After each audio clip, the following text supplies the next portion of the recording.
All right, good evening, everybody. This is the Pet Man, Matt Morrow. Welcome to another edition of Football Focus Weekly.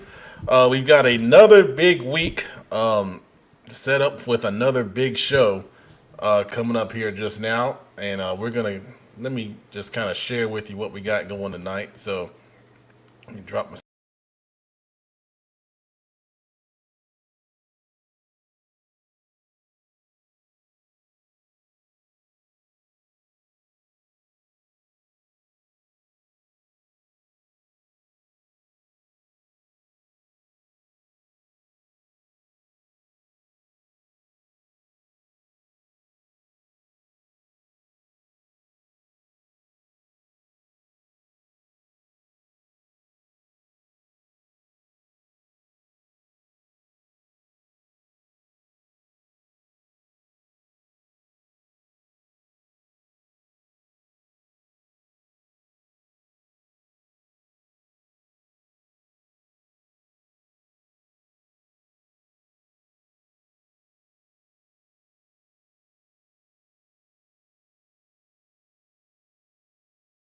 weekly. But without further ado, we're going to bring on our first guest, and that is the tight ends and special teams coordinator for the Virginia Tech Hokies, James Shibest. And we're going to bring him on right now. All right, Coach, how you doing tonight? Good. You got me? Yeah, we got you, man. You look good and you sound good. Yeah. It's almost bedtime for me now. About 30 years of coaching, boy, you get tired a little bit quicker, let me tell you. I understand, man. I understand. Been there. Having me. Uh, I appreciate you guys. Absolutely. We appreciate you, Coach. I know you got a busy schedule. You just got done with spring practice, like we were talking about just a few minutes ago. How did spring practice go for you?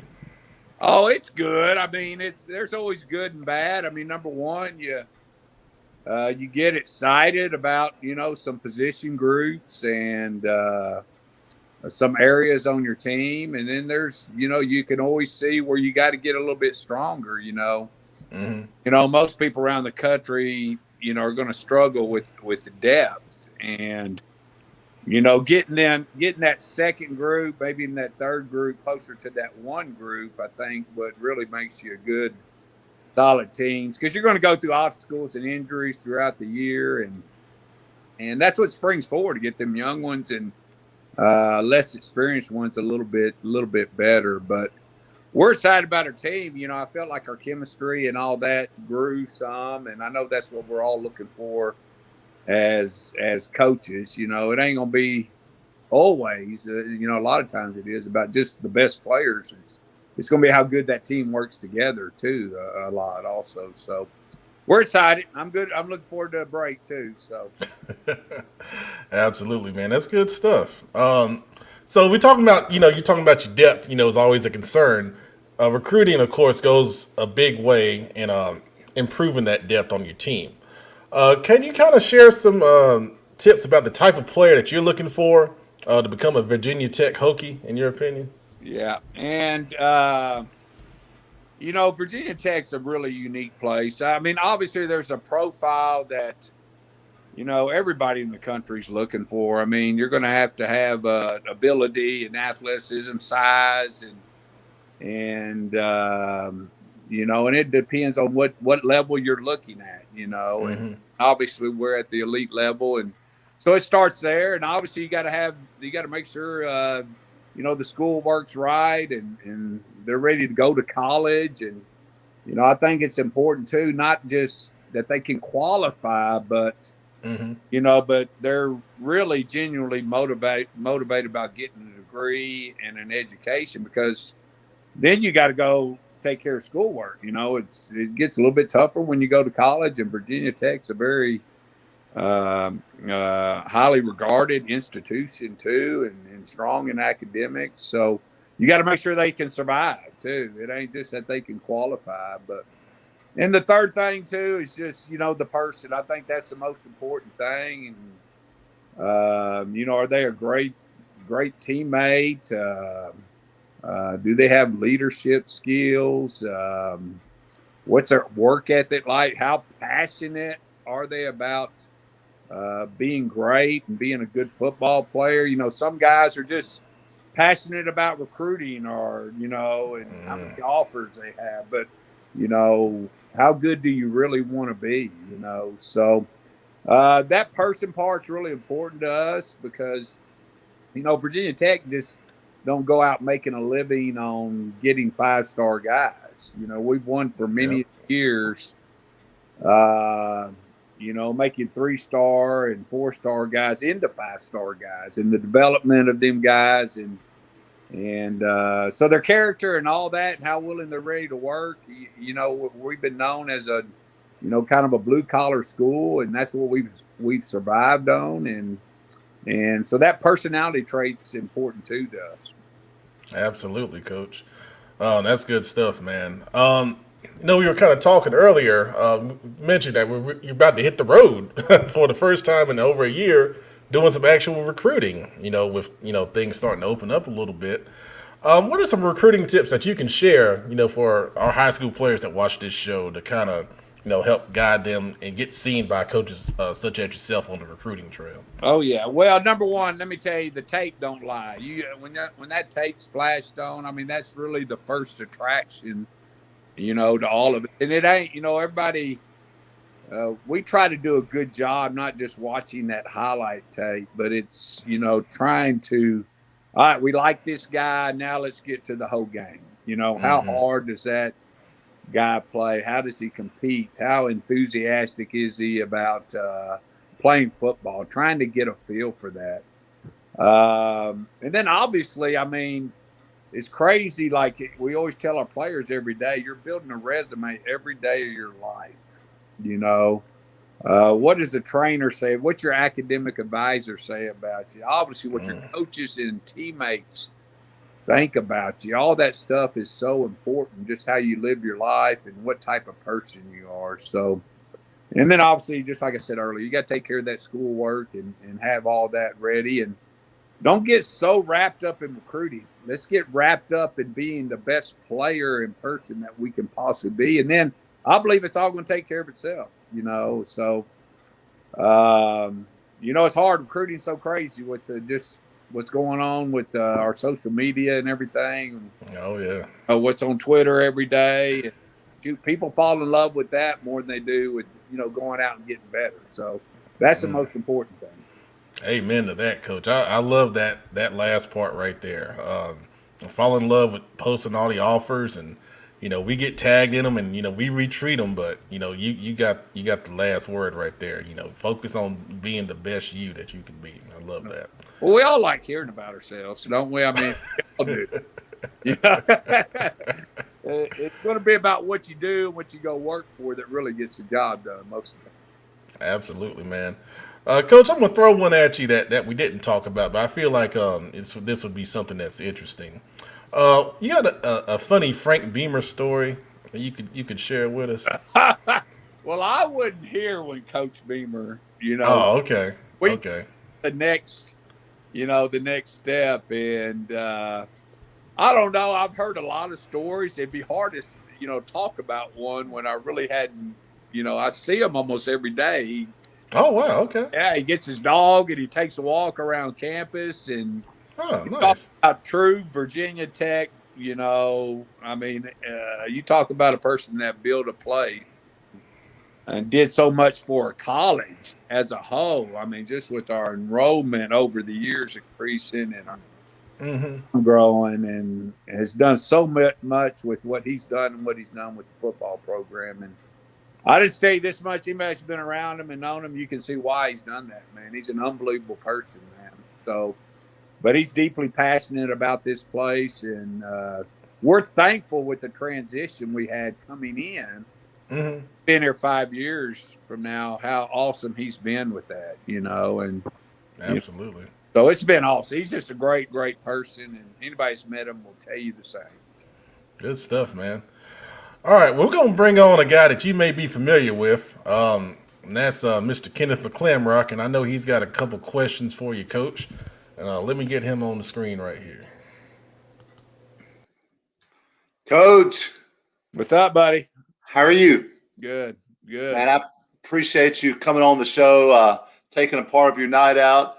I've got 2 questions for you, if that's okay. So earlier we met briefly. I got to talk to your beautiful bride, Coach. Tell me, how important is a good wife for a coach, especially a coach of your caliber? Oh God. Well, they're special, but my wife is doubly special. I mean, you talk about like I'm another kid around here. So the assistant coaches laugh at me. They always say, "Does your wife lay your clothes out for you?"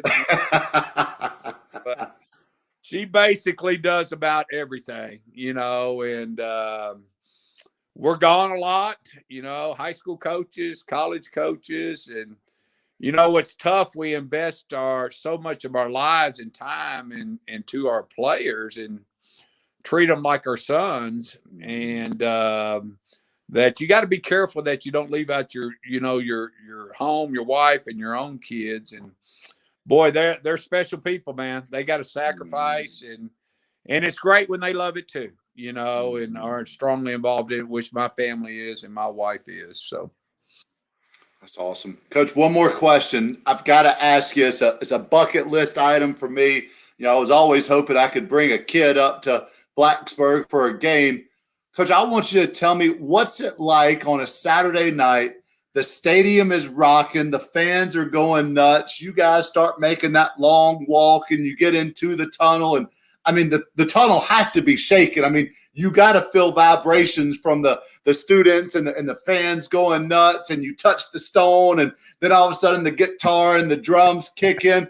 Coach, what is that like for you as a coach? What is that like for your program and your players? What advantage does the fans at a Virginia Tech football game, what does that bring to you guys? Well, it's unbelievably special. And I told you guys earlier, like I'd spent 12 years in the SEC and been to every stadium in that league. And there's something really unique about Virginia Tech. And, it starts with the entrance, and there's something there. There's just a different passion, or it's a true help to that they're trying to help you when things get tough. Like always thought that was the coolest thing. But when they start jumping, let me tell you, boys, like anybody that comes to a game, I mean, it's an unbelievable experience. And for the young men that we recruit, we're in the ball game if they come to a game, because there's nothing like it. And this is all about the experience of our players, but for them to get to experience that, it's just unreal. But it's breathtaking, and you get chill. I mean, as a coach, I've done this for a long time, and it's just unreal, man. There's something special, boy. Awesome. Thanks, Coach. All right. Thank you, Kenneth. Good stuff, man. All right, Coach, you got a lot of Virginia Tech fans watching. We got some comments over here that these guys are really excited about the atmosphere in Blacksburg, and longtime Hokie fans. So it's nice to see that, down here in the Charlotte area, you guys are so beloved. And that goes back to what you're saying about the success you're having in recruiting in North Carolina. Yeah, and it's really kind of cool because when I'm out recruiting, I have the Charlotte area and kind of the Western North Carolina area, but it's really – It's kind of neat. I'll go in through high schools and there'll be a Hokie sitting in some. It's awesome, boy. It's always tough when you're going into foreign states. You're looking for all that support. But I really believe this: once a Hokie, always a Hokie, and they take care of each other, and that's pretty neat. So, but let me tell you just about God, I'm getting ready to watch. I mean, just with players in that state, it's always been so valuable to our program. Mm-hmm. Getting ready to watch Caleb Farley, who I recruited, and, hopefully getting ready to get as a top pick. And we got another guy, a lot of people don't know about his name, Divine Diablos, that's from Winston-Salem. Okay. But we got 15, 20 North Carolina guys on our team, man. Dax Holyfield and big tight end I got out of Charlotte, Providence, Drake Delulius. I mean, and I go down, and it's been important. And, there's no doubt we are definitely a football school, and that's what we're about. And And we're great in all the other sports too. But I mean, this thing starts with that. So Absolutely. we're so proud of we love going and recruiting them guys. It's great football and great coaches. I miss the dang coaches, boy. Let me tell you, man. Seeing them guys. Finally got some good relationships after 4 or 5 years of building them, and hadn't seen them in a year. Boy, it's tough, boy. Absolutely, man.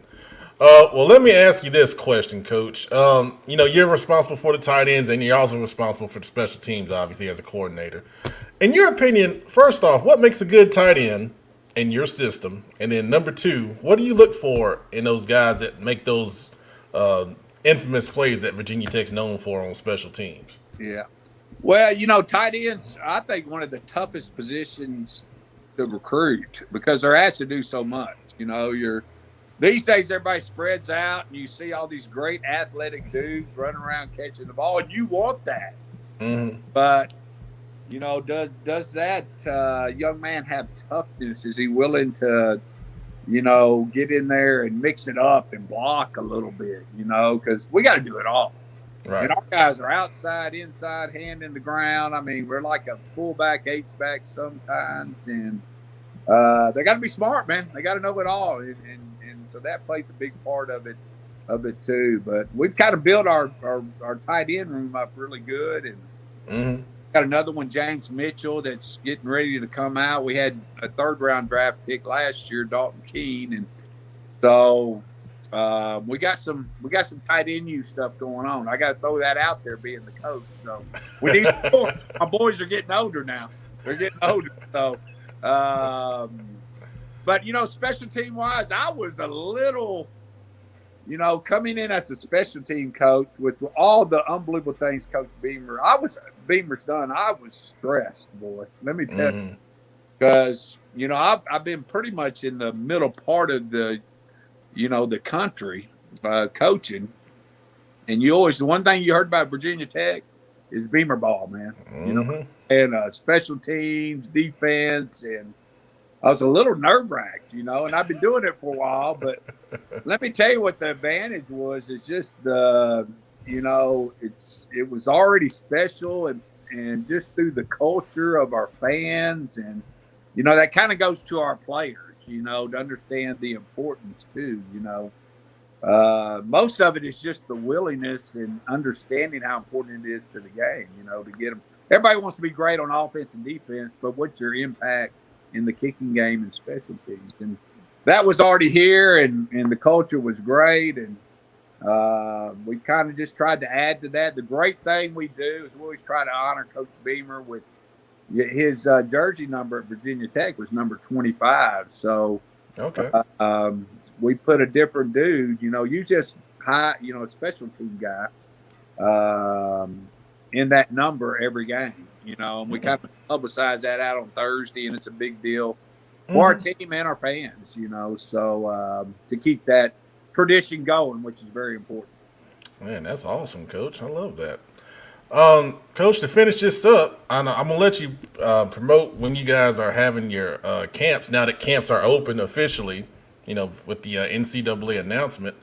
I'll let you promote when those camps are. And then what do you look for when, recruits come onto your campus at these camps? Yeah. Well, our camps, are going to be every Thursday and Friday of June. So having 2 sessions. The hardest thing with this whole process for the recruits and the young men is they haven't been able to come see us. We haven't been able to go see them. And that is the most valuable thing there is in recruiting, is absolutely. But so we're going to have as many as we possibly can under the rules. But they're going to be every Thursday, Friday in June. Kind of changed a little bit. There used to be, the 3-day camps and you stayed overnight and all that. I thought it was pretty cool, to be honest with you. But now it's kind of more, they're shorter. It's an evaluation camp. And, a lot of it is just getting to be around them and coach them and kind of get a pulse on each player. And obviously how athletic they are and how they compete. And all that, but also just being on the campus of Virginia Tech, such an important deal. So We're just excited about this. I mean, I've never seen nothing like it, so we're just glad to get things rolling and feel blessed the NCAA has passed this for all of us, basically. Yes. Trying to get closer to being normal again. Yeah, well, it's a long time coming, Coach, and I'm so glad that we're finally making some progress here, and hopefully before too long we can get all them fans packed up into that Lane Stadium and get that jumping when Enter Sandman comes on. So, have you been to the game, Matt? I have not. I've wanted to. You're only got 3 hours up the road, really 2.5. So come on now.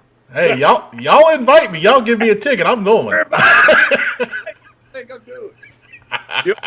Let me tell you, you will love it. Hey, I'd look forward to it, Coach. Man, that's awesome.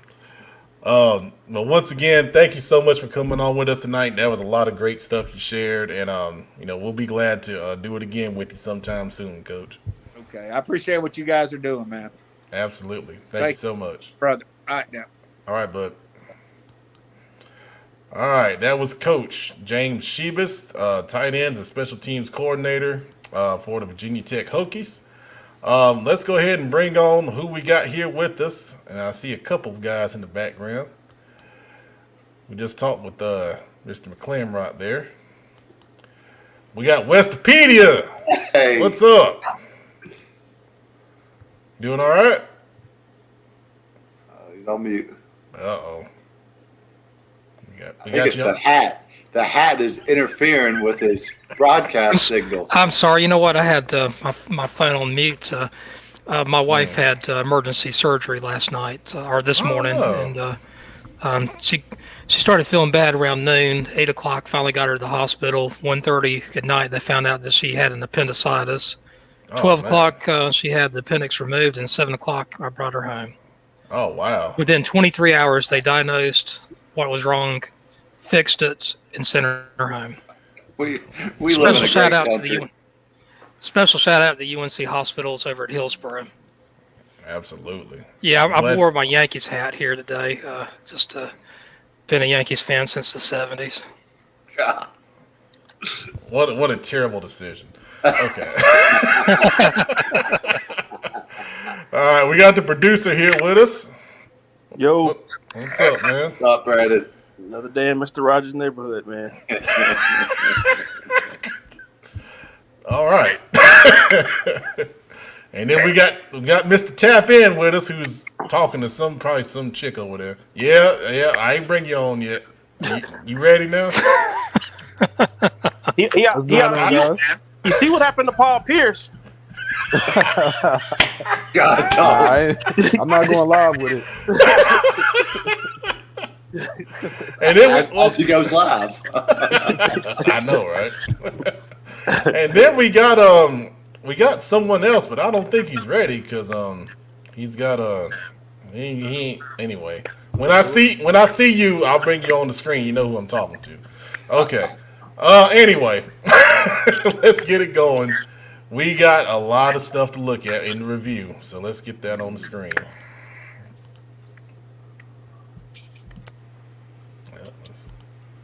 There we go. All right. Mr. Mcclamrock, what stands out to you right there, sir? Well, I mean, obviously, Myers Park's explosion on the offense last week. The quarterback throws 7 touchdowns. I mean, holy cow! That's Chris Leak numbers in the Independent's heydays. In fact, I think Chris Leak made the faces in the crowd in Sports Illustrated when he threw 7 touchdowns versus us at North Mecklenburg. What an incredible night for those guys. Coach Harmon, man, kudos for you. What a tough situation that was, and to be 8-0 right now, that was incredible. Was a little bit surprised, although I picked them, but honestly, I believe that Olympic was going to be able to get it done. It sounds like they had just some miscues that hurt them. Obviously, Vance came out and played angry. They played pissed off, and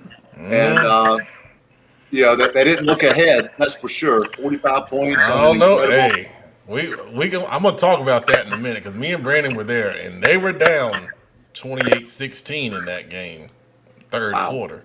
So, that was a little interesting there for a while. Let me bring on Illustrious because he's ready now. Go ahead, Ken. Go ahead. I was saying that the one that really stood out to me because I was following Justin's tweets was the Providence Hickory Ridge game. I don't remember how much they jumped out, but early on, I want to say it was a whole lot. They was up by 2 touchdowns. They was up by 2 touchdowns. 2 touchdowns. And then probably one of the greatest comebacks I've ever seen. Justin had to get me off the field. I was running the field. Yeah, he was definitely on the field. You were getting on the bus. That's why you ain't got no CFI stuff. You don't know how to act. So. Oh, I do. Hey, I'm the one who did. You know what? That's an off air conversation. Yeah. Justin already know. Justin, tell him he don't know. I had to pull some weight around there. Yeah, he did. He was just the pull that he had as around Providence. But I will say he was the energy on the sidelines this past game, and I'm pretty sure they're looking forward to seeing him again this upcoming Friday. All right, Westopedia, what stands out to you on this screen right here? Definitely Coach Billups. I love that cigar, man. Yes, sir. Gotta give a shout out to Coach Billups here. I'll tell you what, man. Next time I'm in your area, man, we're gonna have to go back when it was August and it snowed that rare day in Charlotte, and we built that snowman. You bet a hat on it came to life. I still remember that. That was incredible. Nobody will believe us though. On the actual screen here, probably the one thing that kind of stood out to me was T.C. Robertson beating A.L. Brown. I thought it was going to be a close game, but I thought A.L. Brown was going to pull it out. But T.C. Robertson, they must be pretty tough. I mean, sometimes the tougher teams win, and I think sometimes we underestimate how important it is to be tough. And I think the guys over in Skyland just proved how important that trait is. So, yes, I'd say of all the scores that game surprised me. Well, welcome to Queen. She's here. Hello. How you doing? I'm good. Good. All right, producer, what stands out to you on this screen, sir? I got 2 things. Definitely got that Providence Hickory Ridge comeback. Providence is, we've always, pegged them as more of a defensive team. But, they exploded, put up 44. And then also, now somebody can correct me if I'm wrong, but since their one loss to Myers Park, Butler really hasn't blinked. I don't think they've had a close game since. They're just really on cruise control, and you got to keep your eye on them. Well said. We got a couple comments I need to share right here. Luke saying they were up 28-7, talking about Hickory Ridge and Providence. All right. And our buddy Joe Hughes, cheap cigar Billups. Yeah, that's well said. You wish. Well said. You wish. Well, come on now. That's not a bad cigar. They wish. All right, Illustrious. What stands out to you on this screen? The Butler and Glenn score. That was I thought I ain't think it was gonna be like that. And then the T.C. Robin A.L. Brown game. We were watching it, and A.L. Brown was up there. All of a sudden, something happened. So everything else, that Providence and Hickory Ridge game. Shout out to Hickory Ridge, man. That was a good game. Like everybody said, I had a little favoritism with the black and gold, but if you like football, high school football, that was the game to be at. That was a great game. It's probably one of the best games I've seen in a long time. That was a great game. Yeah, just seeing the scores, like Mr. Mcclamrock was saying, going back and forth, and I thought Hickory Ridge was going to walk away. Then all of a sudden, Providence just rose from nowhere. And then also big shout out to Jack Curtis over there at RGK. I heard about the game. Coach Holmes, my brother who coached over there, he told me about that. Tough kid, man, very tough kid. They had Vance on the ropes, boy. They had him on the rope. I had some insight I was like, oh my goodness. But that was a good game. That was a better game than what that score looked like. I'll tell y'all that. That was a good game. All right, Queen, what stands out to you on this screen? I think the biggest things that stand out to me, first of all, Panther Creek Olympic. Not really sure about the talent on Panther Creek's team, but apparently their defense, played a big role in that game, holding them to 14 points, and then also getting 21 of their own. So, kudos to them on that one. Also, to me, Butler's win, because everybody knows that I've kind of been on their bandwagon since the beginning of the season. And, being privileged enough to go to this game on Friday, I'm interested to see what they're going to do against this Providence team because it looks like they were pretty close in scores. But, is Providence's defense going to be able to do anything significant to shut down this Butler offense? So it's going to be interesting to see for sure. Absolutely. It's good observations right there. Mr. Tap In, what you got to say here? What looks stands out to you on the screen? Or did we do you already? You're muted. I'm back. Yeah, so Weddington stands out to me. They're not really getting talked about as much as the dominant 3A team. I don't see anybody beating them throughout the playoffs. I feel like they're bringing the championship back to Weddington. But yeah, they got a lot of mountain teams they're playing throughout the playoffs, and I think they're just going to run past everybody. But that's a team that's a powerhouse that people are not really talking about, and that's one thing I wanted to highlight. All right, good stuff, man. So for me, obviously I was at Vance Archie Kill, and one of the things that, we were talking about, on the Friday night show was, when Archie Gill came out in the third quarter, scored those two quick passes for a touchdown, went up 28-16. To you guys' point, we were all kind of just stunned because we've never seen Vance look like that. But, Heart of a Champion stood up, man. They came back on that next drive, and they pounded the football. There was a big fourth down roughing the passer call that went Vance's way on that drive that they ended up getting into the end zone. And then that once they scored that touchdown, you felt the momentum switch. Defense came out, forced a 3 out. They punted. Jermaine Smith, number 11, had the big punt return, and then that set them up down in the red zone. They were able to take the lead, on that possession. And then once that happened, it was on. It was like the old Vance, showed up. Coach Furby's comments after the game.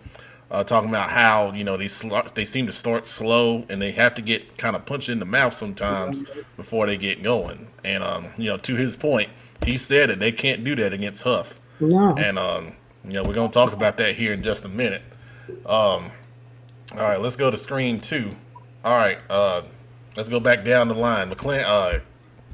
Kenneth, what stands out to you on this screen right here? Obviously, big wins, several close games on this one. Obviously, the Charlotte Catholic saying that they're not going anywhere yet. They're still Charlotte Catholic. That was a statement win for them. Obviously, my guys down in Mount Pleasant with a huge win over West Lincoln. The Burns-Highbrighton game stands out to me.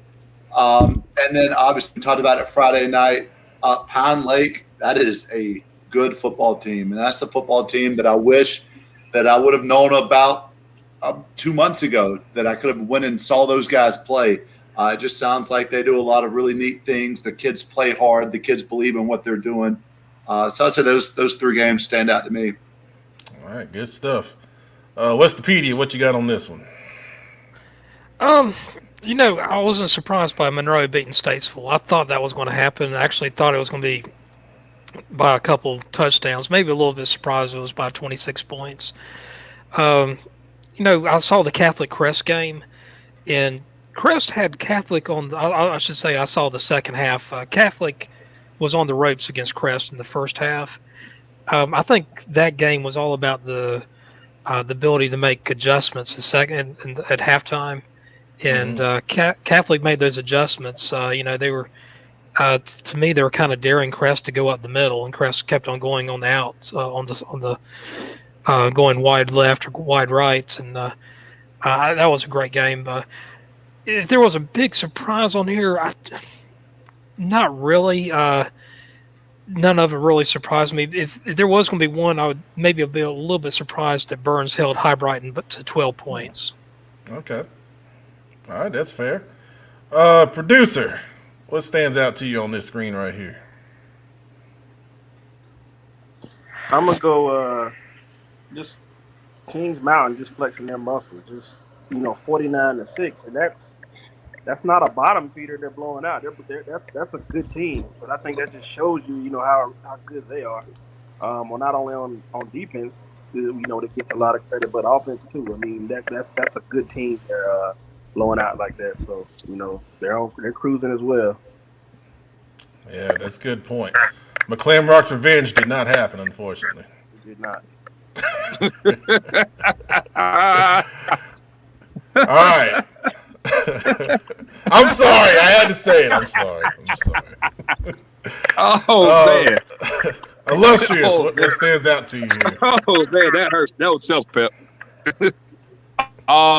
Shout out to my guys at Pine Lake, man. I love Trotter. Me and Trotter, we talk often. I love what he's doing over there. I think this is a game that I'm ready for next year after when Thomas Jefferson lost. The good folks at Mount Charter posted a nice little video, a visual, and I thought that was very interesting. So, and the good folks at Thomas Jefferson, I'm pretty sure they don't circle that game. Because that was some energy right there. That was beautiful. Everything else, I was not shocked. Well, like the Catholic and Crest game, that was a really good game. I went back and watched that on VidSwap yesterday, and that was a pretty good game. Yeah, remind me to talk to you about that video after the show. I can't say nothing publicly right now. Yeah, please do. Yeah, okay. Queen, what you got on this screen right here? I think the game that probably stands out the most to me is the Shelby Walkertown game. I don't really know a lot about Walkertown, but I do know that I expected a lot out of Shelby this season, especially with that defense that they had. And so to see this sort of a score, shout out to them and all the amazing things that I know that they do on that defense. And I want to see how it's going to carry them the rest of the way, if it's going to be enough for them. Because I know that they've, sort of struggled on offense, and I know that they, got their quarterback back. So I'm hoping that, I want to see them win another one, so that it's not, just who they had on the offense last year carrying them. I want to see them get this one for a lot of those guys on defense, especially ones that I interviewed. So. Yep, man. You got Coach Weber checking in for the big Shelby fans, and if you guys are in that that was so nice.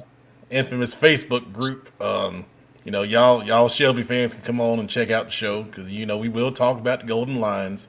Now we may not love on them as much as y'all do, but we will talk about it. Man, that is the greatest group on Facebook history.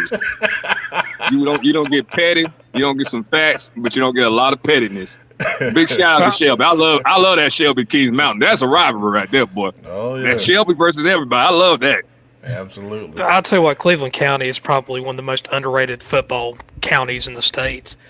I mean, you got 4 teams that have won or competitive every year, just about every year, for a state championship. Yeah, Yes, I love that energy. I love that county energy. They think they can come play. They can play with big boys in Mecklenburg County. That's the only thing I was like, oh. If you had to take a county in the east, Duplin County reminds me a lot of Cleveland. You also have 4 schools, and all 4 of them have been in the state championship game in the last 5 years. Wallace Rose Hill, James Keenan, North Duplin, and East Duplin. So, hey, Pat, please post what the coach just said. Okay. This is the stuff that goes on in that chat. Yeah, that's the just a taste. Got the energy. I That's love just a taste. I am a fan. I love it. Hey, West Petey, you got a Duplin County fan. Tay feel y'all. There you go. So, hey. Duplin County is just a great county for football. I mean, I love Duplin County. Mr. Jonathan Leach with Duplin County. Huh? We gotta have to get out to Duplin County at some point. How far of a drive is that? I mean, Wallace Rose Hill has just been a power. Mm-hmm. They won a 1AA state championship in 2016. Then they go into 2A in 2017 and beat Reidsville for the state championship. James Keenan, I mean, I think that's one of the best atmospheres to watch a football game. East Duplin with Battle Hawley, I think he's one of the best underrated coaches in the state. And North Duplin, I mean, they're tiny. You're talking about 350 kids at a school at most, and they can hold their own. I mean, it's just a great county for high school football. So how long would it take us to get to Duplin County from Charlotte? Duplin County is probably 50 or 45 minutes to an hour from Wilmington. So Yeah. Oh Lord, That's all right. okay. All right. Like from that's my house, that's all I need to know right there. There you All go. right. No offense, Duplin County, but we can't make that on a Friday night. So You can. All right. Oh well, okay. You go to Duplin County in the fall. You let me know how it is.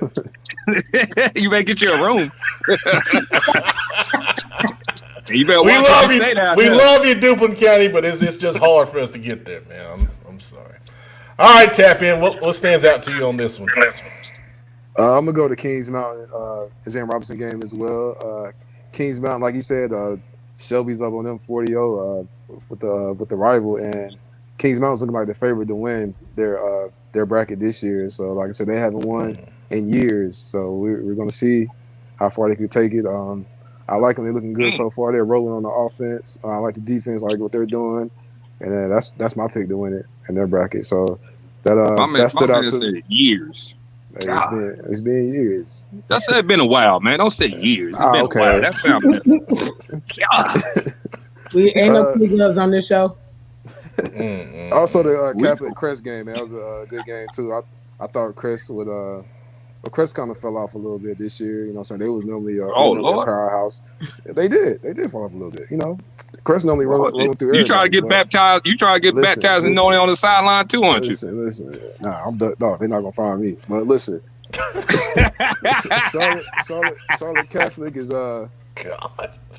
ready to see what they're gonna do, man. We're ready to see what they're gonna do. We're gonna see. Like I said, that was a good win against Crest, and they got some competition this year. It's not gonna be as easy as it was in the past for them. So just out of curiosity, that's my take. What's just that? out of curiosity with Crest, do you think it had to do with any injury bugs that they've kind of dropped down? I think their talent might be close to what it was like in 2019, but it just seemed like they may have had a little bit more issues with injuries and so forth this year. No, that's possibly that could be it. But I mean, we're talking about Charlotte Catholic. We're talking about a winning tradition. We're talking about a good coach, well-coached team that's made for this playoff run. So it could be that Crest is lacking some players due to injuries. But again, like I said, it's Charlotte Catholic. So Coach Weber just said that quarterback's out for the year and their middle linebacker's out for the year. Yeah, that's big. That's big. Wow. All right, so for me, what stands out on this screen, like you said, Jim Monroe going that big over Statesville. They're playing really well, and they've got a big game we're going to talk about in a little bit against Kings Mountain this week. The Burns over High Brighton. You know, High Brighton was a high seed. Burns, I believe, is a 6th seed, and now they're hosting number 7 Salisbury this week. And I'm reading Joe Hughes' well-written article. Coach Devine is excited about hosting a second-round playoff game as a 6th seed. So that's really good for them. And then Mount Pleasant over West Lincoln. What a big win for those guys. And they're, shout out to moving Mount on. Pleasant. Yeah.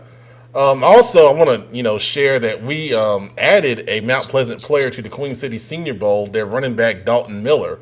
So, really excited to have that young man in the fold. He was real excited to get that, message from us. So he'll be a great representative, for the Tigers in the Queen City Senior Bowl.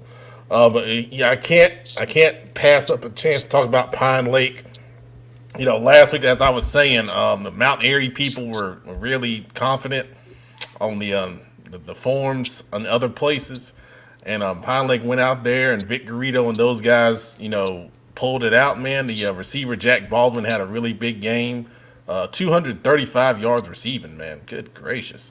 And then Garrido was putting the ball in the money. He was making plays with his legs. And they got a hell of a game, coming up this week. East Surrey we're going to talk about here in just a little bit. So, shout out to Pine Lake. And, Coach McClamrock, I shared the, Coach Charter didn't like the fact that you didn't like that little hashtag they came up with. He thought jumping the boat was pretty good, but he said they had to go back to the drawing board since you didn't like it. Yeah, they don't want no rant like you did for Kenneth. Sorry, Coach. Good gracious. They ain't want to catch that smoke. When I stepped down at Providence, that's the first thing they told me. Well, talking to me, they said, "What's up with Coach McClamrock?" I said, "He went off the wire, man." He went off the wire. I said, "That was not scripted. I ain't know nothing about it." He pulled Coach Phillips on Coach Phillips. Just the anti-Kannapolis bias that he has. Good gracious. All right, a couple comments. Tay Phil, y'all, Akil Williams, sophomore running back from Catholic, has given them a boost. Okay. We'll have to check out Mr. Williams. I'll have to try to find him on Twitter. I always like looking at, different players that are doing some big things, especially in the playoffs. Joe Hughes sharing that Kings Mountain has no rings right now. So we're getting years. Okay. We try to get syndicated. We try to be nationally syndicated, and y'all can't be saying it. We got to be.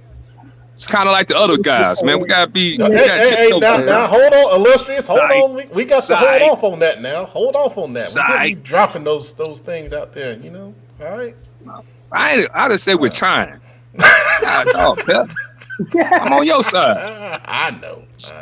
Good gracious. Let's see. Coach Weber, be ready for the Shelby versus Reedsville for a state title game. The group chat will be lit if both parties make it. Oh Lord.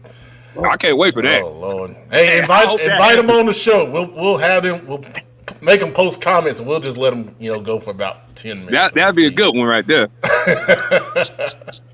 Let's see. Jonathan Leach, where are you? Jonathan Leach said he'll go over to Duplin County for us. So hey, if you're willing to go, Jonathan, just send me a message because we can't make it. So that'd be great, man. That would be great. All right. What's the PD? You commenting while we on the show, man? Obi-Wan Kenobi called. Tell Coach Biltz he wants his sleep. I am a Jedi. I forgot to tell y'all that. I am a Jedi. Oh, Lord. Hey, the speaker is out. Hey, Billis, you missed Joe last week on the Friday night show. He came on. He had his big hoodie on, man. I think y'all trying to channel each other. I think that's what's going on here. Yeah, we don't got no CFI gear, so we got to wear our own stuff. So, hey, maybe just a note. Maybe it's something for you. I told you to call me after the game. You ain't call me, so, hey. Because I was hype, man. Justin will follow me everywhere, making sure I ain't run on the field and stuff like that. We were getting an interview. It was just a hype atmosphere. It was, and then I had to make sure Jupiter was not mad. I was not. I was neutral. It was just a good game. Hey, Zoom's got a good point right here. Buy your own gear. I wear my own gear. Zoom, you supposed to be on my side, man. God, I was this close to telling Pep. Bring your this close. You don't messed it up. Zoom comes on the Friday night shows, man. The shows you don't come on. So, man, I'll be going to pick my daughter up. Okay. All right. Well, you want to see a crazy 3-year-old on the show? Then hey, we'll do it. Hey, why not? It's Friday night. Everything else goes on Friday night. So hey, we got a crazy 37-year-old Phillips on the show. I'm not 37. I turned 37 in November. Come on. Good gracious. We're adding years to me. Tell him we ain't there yet. Oh, man. I ain't there yet. I'm almost. Well, Coach Weber, you want to come on the show? You want to come on the show that week? Absolutely. We'll bring you on if y'all play Reedsville or whoever y'all play. Yeah, we'll bring you on. It's just simple, man. We'd love to have you. We'd love to have you. All right. Just make sure it's okay with your coach. I don't want to get nobody in trouble. Don't be yelling at me. No, you don't care. Oh, man, here you go. You don't, man, hold up. I'm just saying. Things have been secretive. Things have been a little sensitive, sometimes out here. Anyway, all right. Yeah, we did have Joe Crazy 2-year-old. Oh my goodness. I hope she okay. I was gonna do a wellness check because I was scared. I had social service number dialed up. Oh, y'all are terrible, boy. Hey, Duff, you right. And when we went after midnight, yeah, things got a little wild.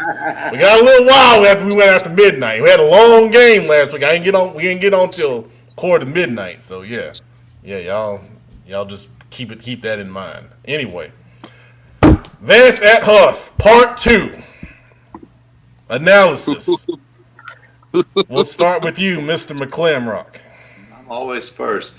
Yeah, this is we can change that now. We can change it. This is shaping up to be another classic. I put it on Twitter the other night that I wish we could move this to UNCC's Richardson Stadium. I think it's that big. We need the people there who want to be there. This thing could sell out Memorial Stadium back in the day. Even with the Butler and the Providence game going on, another huge game in the city. But Vance, the defending state champions, Hough, who graduated 12 guys early to mid-year, and here they are at 8-0 versus 7-1 back in the second round. I mean, what an incredible game this is. You've got some experience on Vance's side with the quarterback and the offensive line, and you've got some young guys on the Hough side with still a relatively new quarterback. We think about Malcolm being this big-time Division I prospect, but he's only started, 9 football games now in his lifetime? This is a huge game. I still, the size of Hough, the physical nature of Hough, to me still is going to be very important in this game. Well said. All right, what's the PD? What you got on Hough at Vance at Hough? Excuse me. Back on March 9th of 1971, Ollie Frazier fought. And it was 9 days before I was born. And Frazier beat Ollie, knocked him out, or knocked him down in the 15th round. Ollie did come right back up. And I'm a big Ollie fan. He's my hero. And the next 2 times, Ollie beat Frazier. I think I'm going to go with Vance. I think Vance has got a chip on their shoulder, and they got something to prove. And I don't really get into the psychological part of the game that much, but I think it's a big enough factor that Vance is going to win. Okay. All right, producer, what you got on Vance at Hough? That spark, that fire. I'm looking to see if that spark, that fire that they had in the, the second half carries over to this game. Because they were, for lack of a better way to put it, they really weren't themselves, or probably in their mind that first half, but then they woke up in the second half. So we got to see if that carries over. But at the same time, Hough is hungry. They're looking to put something in the trophy case. Obviously, you can tell. So I'd like it's a good comparing it to a heavyweight fight is a great analogy, because that's exactly what it's going to be. I definitely agree with that. All right, Illustrious, what's your thoughts? So everybody knows every week I try to go to a different practice. This week I decided to go see the Vance Cougars practice yesterday. And let me tell you something. That's one of the most physical practices I ever seen in my life. They'll lock in. They really was not talking about it. They was locked in. So on the Vance side, I think they know what they did wrong that first game. The whole team focused. It's just not the coaches. Everybody's locked in. They want the game. This is the game they wanted. And I think it's going to be a great one. On the Hough side, Curtis Neal is a game changer. He's a once-in-a-lifetime player you don't get to see in Charlotte. Well, we see it in Charlotte every now and then. But that boy, for him just to be a junior, he's one of the most dynamic D linemen I don't see in a long time. He's aggressive. He backs up everything he says. I love it. That whole team is nasty. It's just they all come out there. You got to fight. You got to fight Hough. And I don't know. It's gonna be a good one. This is gonna be a good one. I have not got the chance to see Butler play this year. That'll probably be the game I'll go to. But I haven't got to see Butler play, so that's why I'm going to that game. But this is gonna be a nasty game. Man, we know the real reason why you're going to set Providence Butler game. I'm talking about No. something because you ain't seen Butler play. We know the real reason. Who they playing? I'm going because you got to remember I got 2 guys at Butler that I really no, I got a bunch of kids, but I haven't seen my boy Jake Snap play, and Jake is he's like my little brother. So and, say you want to see both teams. That's what you really want. I do. I want to see both. All right, there we go. That sounds Try to put me on the spotlight. McFadden must have told you. McFadden probably called you like he called me. He is hilarious, but nah. And then I want to see McFadden ranking, and I got all the respect in the world for Coach Hales. So yeah. Nah, that's facts. It's a good take. All right, Justin, what's your thoughts? The Vans Hub game, man. So Zoom put out a tweet and that was predicting the game, and all the Huff people commenting was like they saying like they was kind of motivated by what he was saying because he predicted Vance to win in by overtime. 3 points in overtime. Yeah, so they're kind of motivated by that right there. They're showing everybody in the locker room part of that tweet. So I feel like he was being fair. He gave credit to Huff and he gave credit to Vance. But I mean, at the end of the day, man, it's going to be a hell of a matchup. Both teams are equal. Like I said, last game came down to some turnovers. It could have went either way. And I feel like this game, the second matchup is going to be the same way. It's going to come down to the explosive plays and the special teams. And like I said, it's going to be a good game. Hopefully we see an overtime game. I definitely want to see more than the regulation time. So we'll see. Hey, so that's a lot of great comments, a lot of great commentary about this game right here, man. My thoughts, first of all, I'm going to share some comments. You guys are making some great comments on the side here, but I want to get my thoughts out here real quick. Illustrious, your comments about Curtis Neal are definitely true. I think Vance has to come out and they got to go tempo. They got to get the tempo going. They got to, run, some stuff sideline to sideline type stuff to try to, wear that Huff defense down a little bit because if they're doing a lot of check with me stuff at the line, which I think is cool. I used to do it sometimes as an OC, but you giving those guys time to catch their breath, and Neal at 100% for 4 quarters is tough. On your O line to block, and we saw that last time with the sacks, the tackles for loss, the holding penalties, especially getting your drives off schedule. So I expect Vance to go a little more tempo. They did some of that against Archie Kill last week, and they kind of got some things going by doing that. I expect Vance to show some more formations. They debuted some things last week that I saw for the first time at least against Archie Kill. They put Concepcion at quarterback in the Wildcat.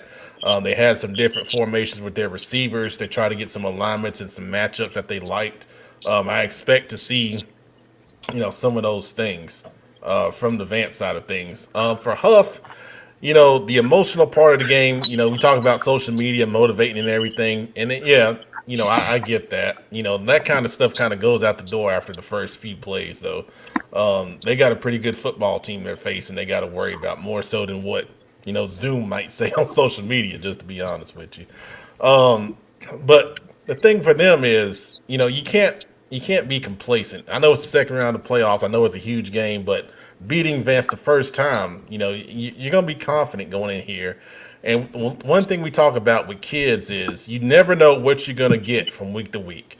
And I think we saw some of that last week with Vance. When I got to the stadium, they weren't the typical, fired up guys. They were, kind of, quiet in the pregame. It took them a while to get going, but I don't think that's going to be the case this week. So, for Huff, man, you think about all the things that happened in that first game. And, they had the big run at the end with Mookie McWilliams busting it to kind of, make it a 2-score game to kind of ice it. But the thing that happened was the special teams. Their punt return, was big. Their defense played really well. All 3 elements have to show up again. They're going to have to get some help. In the kicking game, I think they've got a great young kicker in Hauser. And then, of course, the punter Maynard, really helped flip the field position, at times, pinning them down at the 1-yard line. You can't go 99 yards against the Huff defense. That's really, really hard. And, Vance, I think their special teams looked better, this past week. So I think they cleaned some of that stuff up.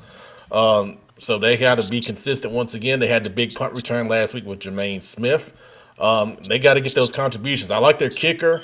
I think he does a really good job. He's consistent. I don't think I've ever seen him miss a field goal live. So that is going to be all three of those elements for both teams are going to be huge for sure. All right, let's get to some comments right here. You guys are making some really good observations here. So Kyle's saying Hough over Vance again. Okay. Then just for reference, there's Zoom's prediction, 29-26 Vance over Hough in overtime. I think that would be epic right there. Let's see what else we got here. Coach Weber's got Vance over Hough. He says Hackett's not lose to the same team twice. I'm sure he's very motivated. For you guys that didn't know, he didn't coach last week in their win over Argykill. Terrence Lodge, Neil to Hough is what Eccles was to Vance last year. Huff wins. That's a great analogy. Yeah, Okay. He's absolutely correct. Yeah, good point right there. Duff saying hard to beat a team twice, especially with their pulse back. Vance 35, Huff 13. Oh wow. Yeah, Vance pretty big on that one. Okay, all right, Duff. Let's see. Jeff Holland, how do you think the Vance defense will make adjustment this week after last week? That Huff offense is just as good as Argykill's.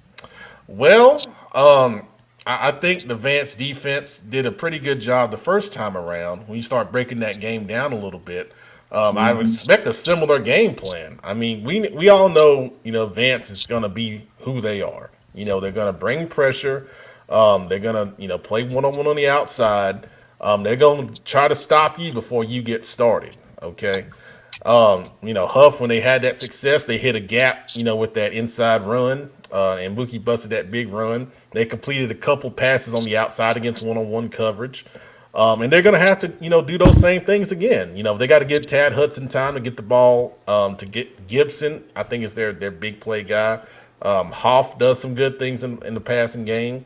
And then they had a couple other guys step up. I think they were down a couple of receivers and some other guys step. I think it was number 12 that came in and was a little lower on the depth chart, but he played and made some catches to keep the chains moving. So you gotta win those one-on-one battles, man. And then inside, that line just gotta block long enough, and hopefully you hit a gap and you can break a big one, against an aggressive defense. It just, but people gotta realize Huff got a great defense coordinator as well.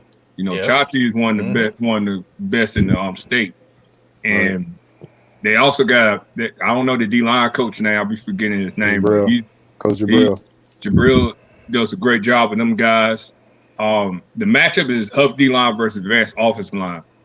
If Vance offensive line to catch up with that offense, it's gonna be a good game for them. I'll tell you that. That's the biggest point. That's the biggest question mark. What Vance O-line you don't get, and that's for every week. Like what O-line you don't get. So that's the biggest thing. Very good point. A couple more comments. Let's see. Tim Pride saying Vance hasn't learned how to play from the top of the mountain. That comes with winning, but they are awesome when trying to climb the mountain. Vance in a close one. All right, Tim. All right. Let's see. Brevin Caldwell. You played really good last week, Brevin. You really played well, man. Respect. Hey, if you come out Friday, man, look for me, man. So say hello, man. I want to. He might give you my sweatshirt.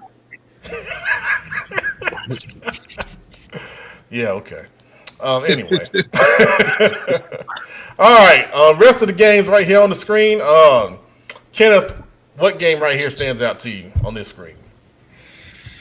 Well, obviously the Butler and Providence game is huge, and if it wasn't Vance at Huff, this would be the game of the 704, maybe the game of the state. But the game that I'm really interested in seeing is the Panther Creek at Myers Park. Myers Park scored more points in the first round than Panther Creek has given up all season. Wow. So this is like strength versus strength.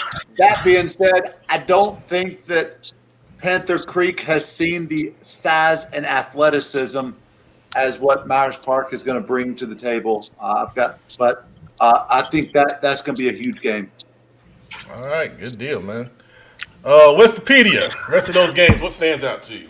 About the Myers Park Panther Creek game, I consider Myers Park to be the 1973 version of Nolan Ryan, and Panther Creek being what Joe Rudy says, that when he was batting against Nolan Ryan that year, that his heart was in the batter's box, but his butt sure wasn't. I'll take Myers Park in that game. I think the biggest matchup really is Weddington and Mount Tabor. These might be the best 2-3 AA teams in the playoffs. Agree. Good point. Good point. All right, producer. Which of these games stands out to you? I'm gonna stick with the obvious. Butler, Providence. Like, that's a huge game. We almost have a 1A and 1B with huge games. Butler, like I said, they haven't blinked since they lost. They're literally on cruise control, and I think Butler, culturally, if I had to guess, they're fine with Vance and Hough getting all the attention while they just cruise right under the radar in stealth mode, and they're just winning games, and they're fine with the attention being elsewhere. But that's gonna be a real good game as well. Good point, man. All right, illustrious. I probably wouldn't have to ask you. Just go ahead. Of course, that game stands out to me. But I got two. So the Butler and Providence game, you got Parrish and Snap Connection, and the other receivers over there. Of course, I love what Coach Stone's doing over there with the defense. I expect a good game. You go, hey, Butler can't blow them out. Providence defense they can't play from behind with Butler like they did with Hickory Ridge, because Hales and you got Coach McFadden over there. They don't miss a beat. The upset that I'm looking at is that Kaplan and AC Reynolds game. I really do think AC Reynolds should get Kaplan. I really do got a good feeling that AC Reynolds can get Kaplan. I won't be shocked if that happens. Yes, sir. Good points. All right, who we got? Tap in. Which one stands out to you here? Definitely the Butler and Providence game. They said I started a little drama with the tweet that I made, but I was just tweeting what I observed the last game. You did. Listen. What drama? I ain't heard about this. I had to call it phone a friend just to get you on the sideline this week. Good gracious, man. What was said? All I did was tweet what I heard in the crowd at the end of the game against Hickory Ridge after they won. The crowd was chanting, "We want Butler," and I tweeted that. You know what I'm saying? That's it. Just a little. Just an observation. Yeah, right. Observation. There we go, Brandon, producer. So who got mad? It was just a lot of, I guess Butler got fired up, you know what I'm saying? Okay. Providence wasn't really responding to that. You know what I'm saying? So I guess, it gave them a little. Well, it's a rivalry. Yeah, it's rivalry. It's cool, It's a rivalry. It's a rivalry. And, of course, being over there 2 years, I understand the rivalry, and we haven't beat Butler, and there's also some hidden rivalries in there. I don't want to speak on, but it's gonna be an interesting game. It's gonna be an intense game. I'll tell you that. As if Butler needs any more motivation. Well, Butler don't need Butler don't. Well, when you got two people on that Butler team that they want Providence. I know them boys. They not gonna say it, but them boys want the Providence, and they got the game they want.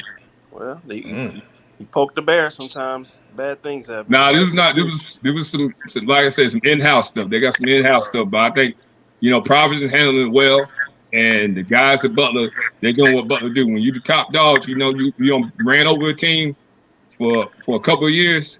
Hey, you got the right to talk that talk. So, like I said, I don't.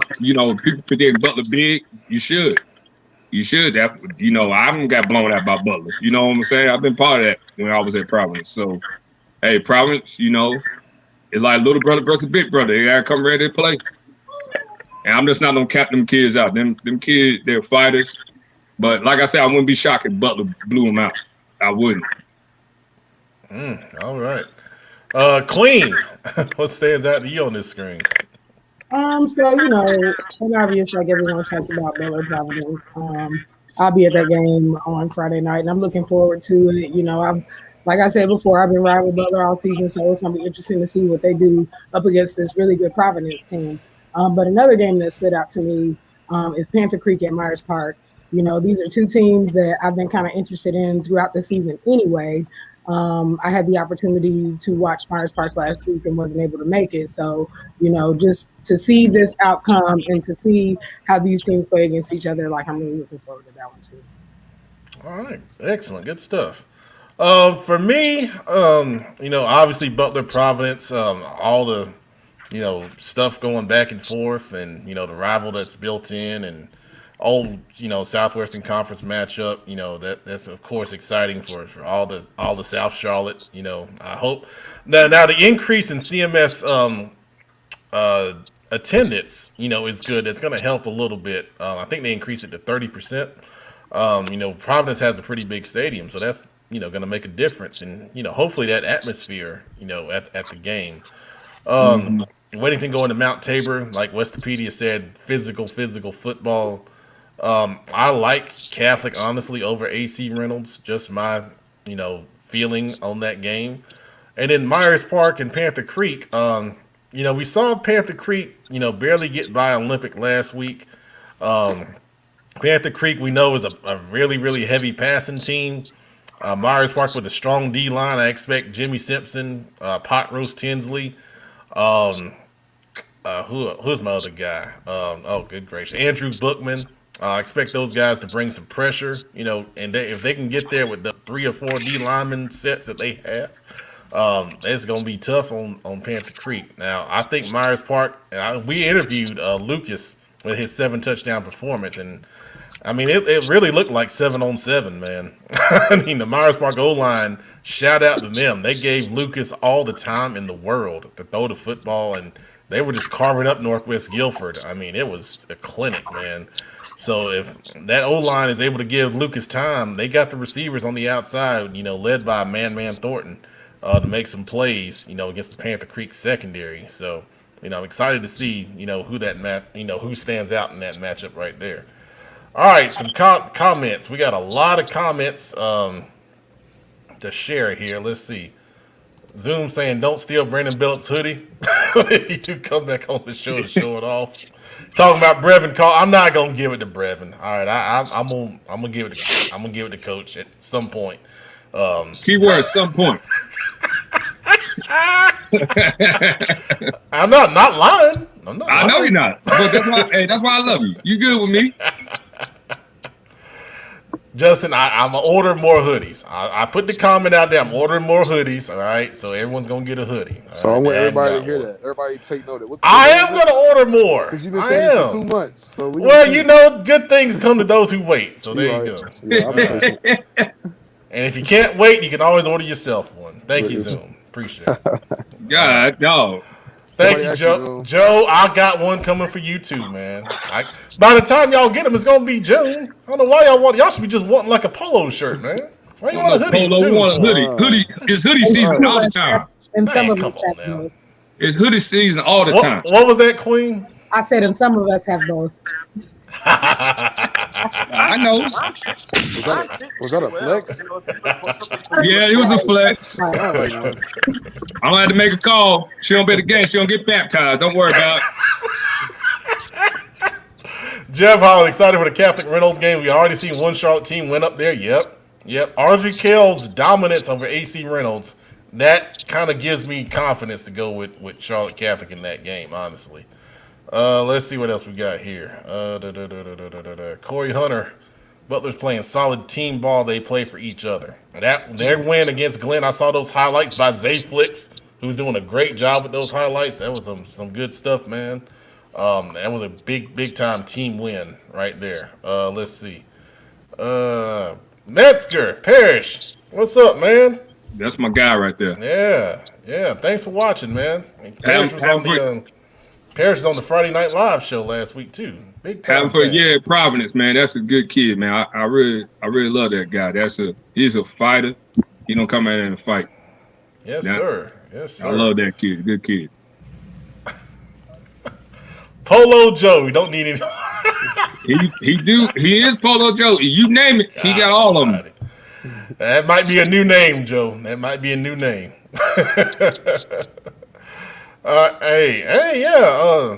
Yeah, Zay Flicks, yeah, he's doing a great job, man. Y'all need to check him out, man. He's doing some really, really big time highlight stuff, man. He'll be doing the Queen City Senior Bowl too, so good stuff.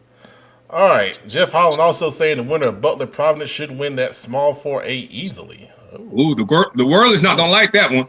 Oh boy, yeah, the team in Greensboro got something to say about that now. Let's not get ahead of ourselves. The way I've been stirring that pot, they ready to play a Charlotte team. I bet they are. We talking about Curtis Neal, but Travis Shaw, hey, he's right there with him. With him. I've been stirring. I'm good friend with Coach Nick up there, the D-line coach for the Whirlies. I'll be messing with him all the time. Oh yeah. They got a good team. All right, let's go to screen 2. All right, playoff analysis. Mr. Mcclamrock, what stands out to you? Well, I think there are a couple of huge games here. I love that you've added Polk County at North Rowan. North Rowan scored over 60 points in their first round game as well. Obviously, Pine Lake has kind of become the darlings of the show here recently. They're going to the defending state champions, right? East Surrey, man, the air raid. That's from my understanding, Pine Lake is heavy run and East Surrey is heavy pass. That's a clash of two sides. Obviously, Shelby, anytime the Golden Lions play, that's going to be a heck of a game. Mount Pleasant at Mountain Heritage. I don't know what time Coach Johns is leaving, but I'm guessing they're picking up breakfast on the way up there. And Salisbury at Burns. What an incredible game that's going to be. I mean, you're talking about athletes all over the field. That is speed and more speed everywhere. And then, of course, the same is true for Monroe at Kings Mountain. I got to see a little bit of Kings Mountain, and they're just so stinking fast. There are a lot of athletes on that slide right there. All right, good stuff, man. Producer, what you got on this screen? Mountain, they're motivated. They're doing well. I expect this to be a lot closer than their last game. But like you said, like Joe said, they don't have a ring. They're motivated. Salisbury definitely gonna be good. Two great teams there, and then of course Pine Lake. They just keep on finding ways to win. So we're gonna see if that continues. All right, good stuff. Lustrous, what you got here? Of course, the Monroe team's mountain game. I'm very interested in that game. I think Kings Mountain will pull it off, but Monroe got some fighters over there. They got one of the best receivers in the state. Of course, Shelby versus Hendersonville.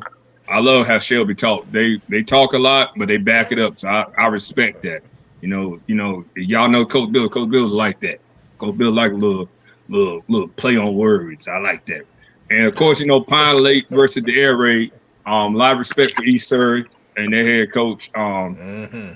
I'm very curious about that game. Pine Lake, they run the ball, but they can throw the ball too. They don't show they do a little bit of everything. So that's one I'm gonna be looking at on the sideline. All right, good deal, man. All right, tap in. What you got on this screen? I didn't realize we switched screens. Oh my goodness. Oh my goodness. Oh my goodness. So, yeah, we're gonna start doing CFI drug tests. Oh Lord, you're in media now.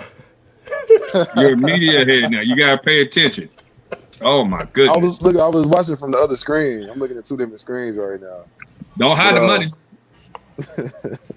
Yeah, I'm gonna go Shelby and Hendersonville. Okay. Yeah, man. Shelby they've been pretty good in Cleveland County the past couple of years, along with Crest, like I said earlier. But I'm not really too sure about Hendersonville. But like I said, Shelby always comes to play each game. So that's out of all these schools, it's the one that I'm most familiar with. So I'm gonna go with Shelby and Hendersonville. Very good, very good. All right, Queen, what you got here? I'm probably also gonna go Shelby, Hendersonville. like I said, just being in touch with these guys over the summer and getting to know that defense, they have a lot that's riding on this game. And, so I want to see if they're going to be able to hold this team that scored, I think, 42 points last week to less than that, because they don't really have, they have, stuff going on in their offense, but obviously not like they're used to. So, they're going to have to do a lot on that defense in order to get that game going. So, I'm interested to see how that game turns out. Very good. Westopedia, what you got here? I will say if I had a choice between these schools, there's 3 places I'd consider going. I'd consider going to Lawndale to watch Salisbury at Burns. I'm gonna tell you right now that game could go either way. The next one I would consider about going to would be Polk County and North Rowan. Polk County gets hot during the playoffs. They're fresh from a week off.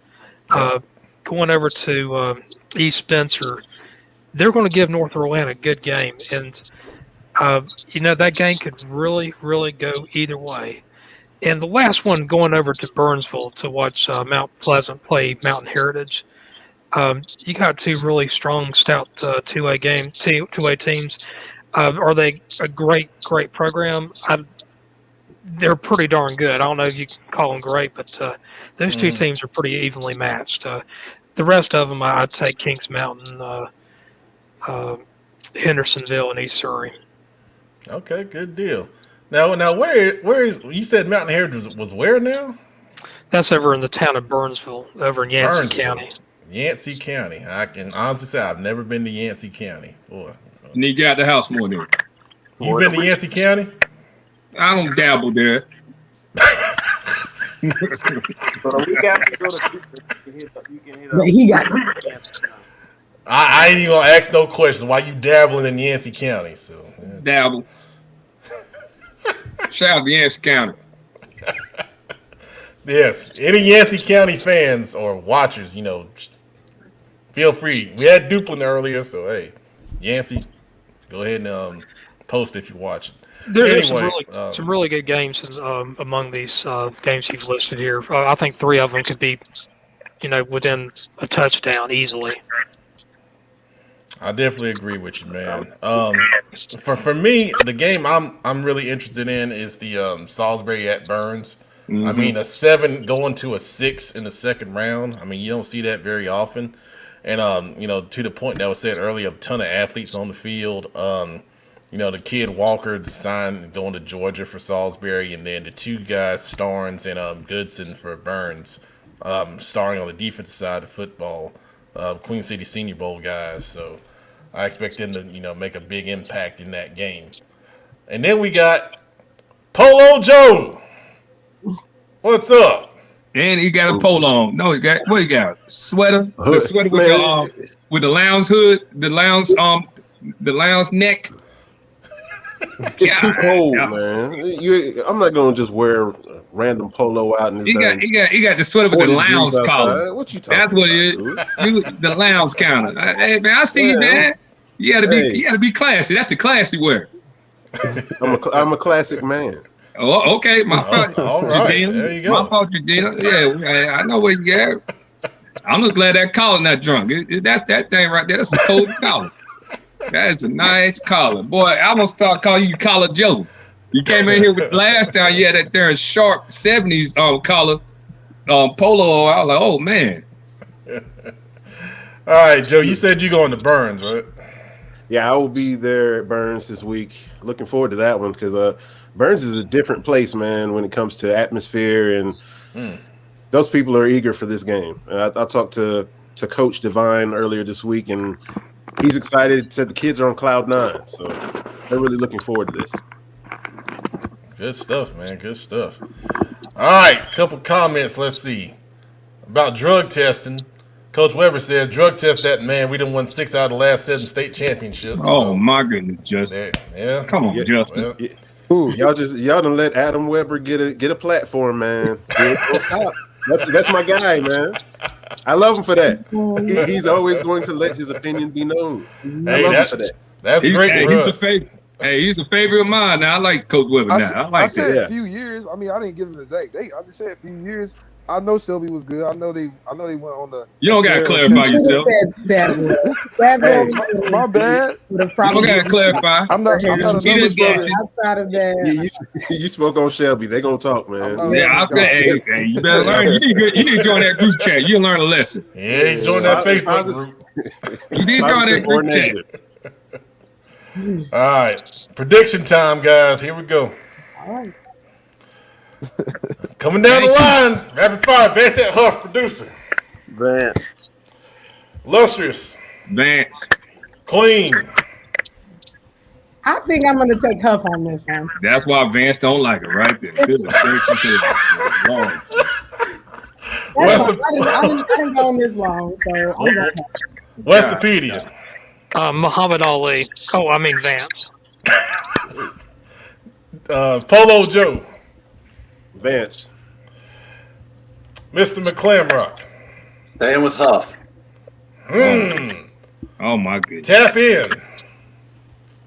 Hey, Hough is gonna be locked in, man. Like I said, they couldn't get it done for the past couple of years, and they're gonna be locked in this year. They want to finish it out. They want to finish Vance off. They want to win this game. So I'm gonna go Hough. It's hard to beat a good team twice. Give me Vance. All right. Panther Creek at Myers Park, producer. Myers Park. Illustrious. Oh, Myers Park. Most definitely. Queen. Myers Park. Westopedia. Going with the Mustangs. Polo Joe.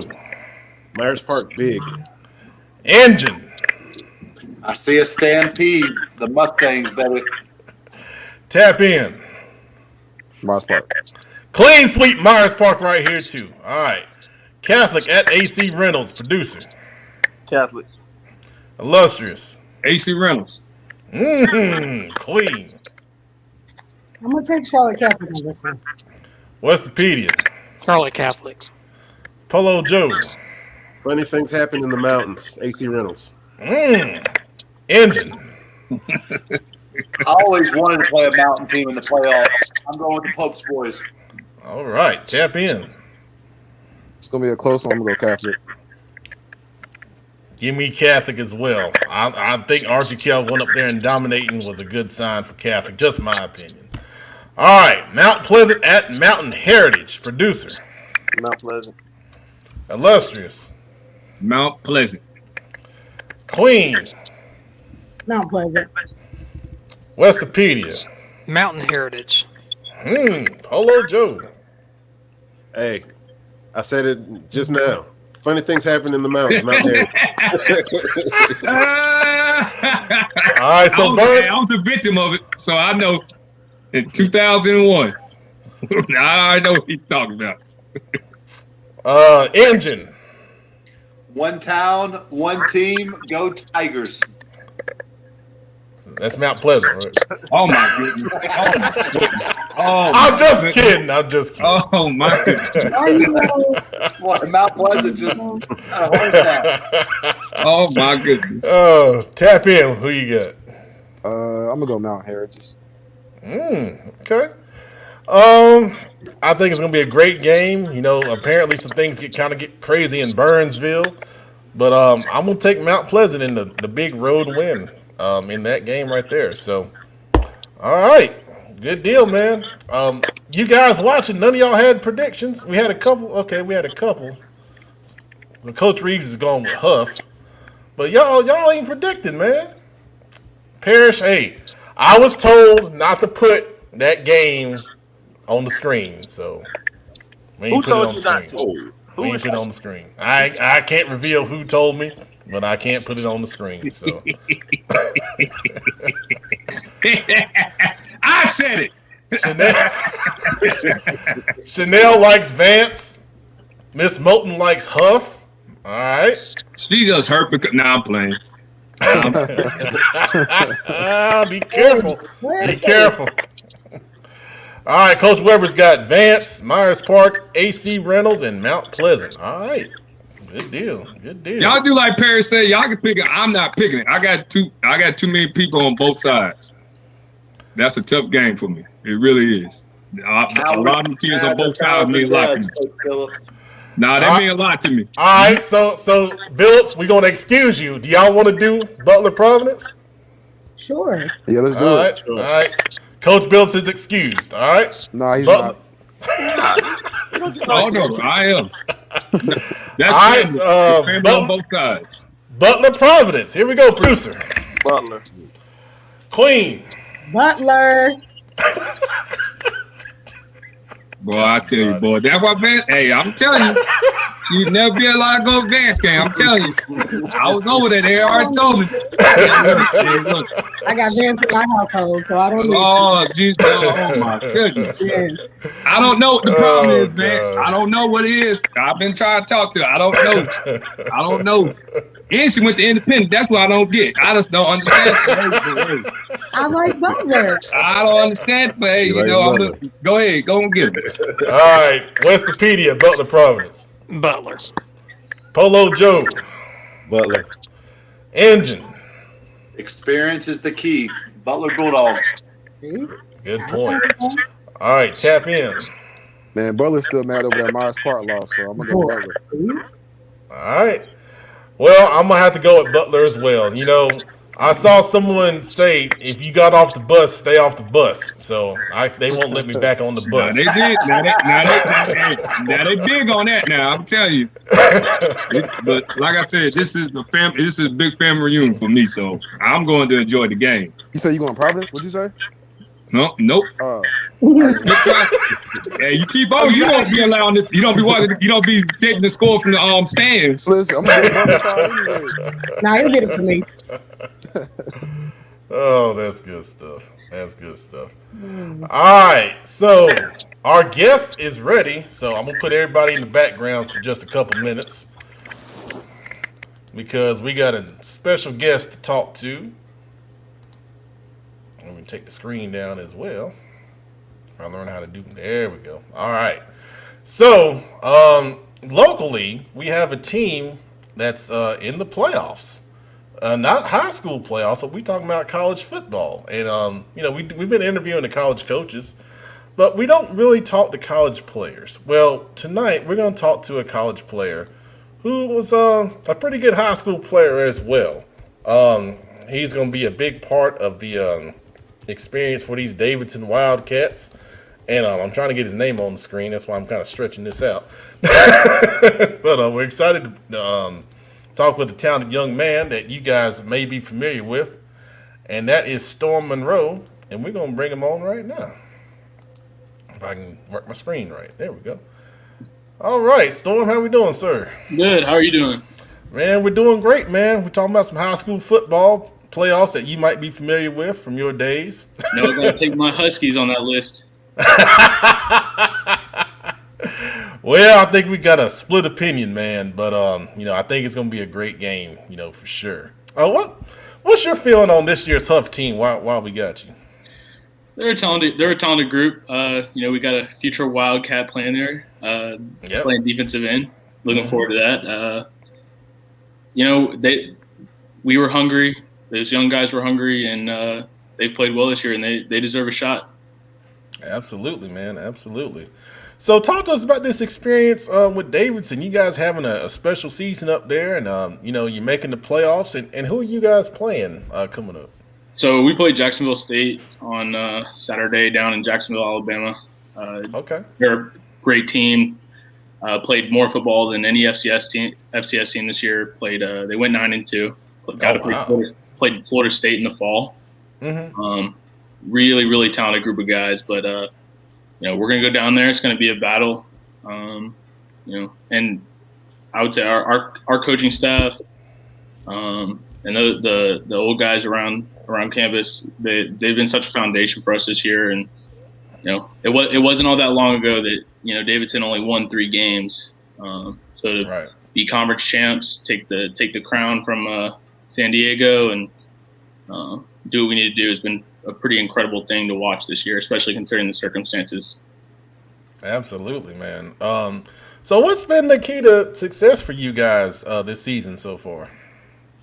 Like I said, those seniors have been big. Just such a solid leadership on both sides of the ball, combined with a lot of really, really young talent. And just, you know, on defense, we call it FA, frequent aggression. and bring physicality every single game. We're well coached, well prepared, high academic, high physicality. When you combine those two things, you can win a lot of football games. Absolutely, yes, sir. What went into the decision process for you to ultimately end up, being a part of the Davidson football team? First off, it's literally home.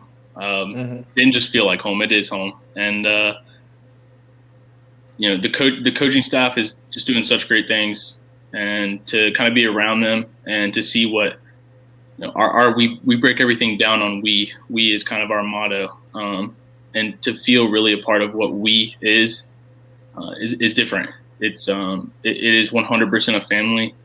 The coaches do everything the right way, and they're all in. And when you got a coaching staff that's all in, and those players follow behind, it's a different feel. It's a different energy, and that combined along with Davidson's incredible academics and the way that sets you up for pretty much life was, in my opinion, when it came down the line, was a no-brainer. Absolutely. I was recruited by Davidson, and I had a 3.3 GPA, and I had a pretty good SAT score, and they said I wasn't good enough academically. That hurt my feelings, man. I thought I was doing something. I think this year, I think around 6,400 people applied, and only 400 or 500 got in, so it was close to like an 8% acceptance rate this year. Wow. It was 18% when I got in, so and they don't really slip up for the football players. It's not you got to get in just like everybody else. Yeah, I learned that lesson the hard way. What would you sell to a current high school player about, if they were trying to decide on whether they should go to Davidson or another school?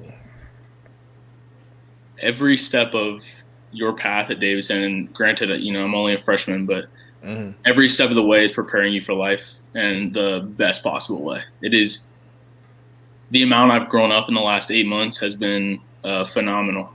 The coaches treat us like men, and we're expected to act that way, and we're held to our responsibilities, and we're held to with a very distinct level of accountability. And it just prepares you in a way that, there's probably places out there that could match, but there's not many. It's a unique circumstance that takes a young man into growing him into a prepared man. Absolutely. That's well said, man. That's well said. Now, what can you say about your head coach, man? I'm really impressed with him. You guys do some really, really cool things on offense. From a schematic standpoint, I see a lot of coaches just taking furious notes when you guys play. What can you say about that gentleman and how he leads your program? Coach Abel's incredible. A guy that I knew I wanted to play for the moment I met him. And speaking of our offense, for those who don't know, we run a triple option, which a lot of DCs out there just groan when I say that, but 2 years ago they had an 700-yard rushing game. And same year they scored 96 points. So this isn't your your typical 65 dives in a row triple option. This is a unique offense that scores a lot of points and puts a lot of pressure on the defense. And as our defense has grown as well on the other side of the ball, it even more so highlights how good that offense is. And Coach Abel's the definition of what a leader is. He leads from the front. He does a fantastic job of it. And more so than anything, above the incredible offense coordinator and coach he is, he's a really good dude. And it's been special to be a player under him and to kind of see the way he leads his life every day and leads a football team. Excellent stuff, man. Now, we covered J.M. Robinson this year, and I think we covered a guy at that quarterback position you may know. I've heard about him a little bit. What can you say about, Blues season and, the way he led that team? I've told everyone this since I was 7 years old. He is the better athlete. He is better than me. And anybody who hasn't seen it yet, you will. Mm-hmm. And he's an incredible leader. He plays with such passion and fire. And anybody who played against him this year knows if he's running the ball downfield, he's not stepping out of bounds. No, you either better reach the tackle or get out the way. And no, I'm extremely proud of my brother. He's growing into a great young man and a heck of a football player.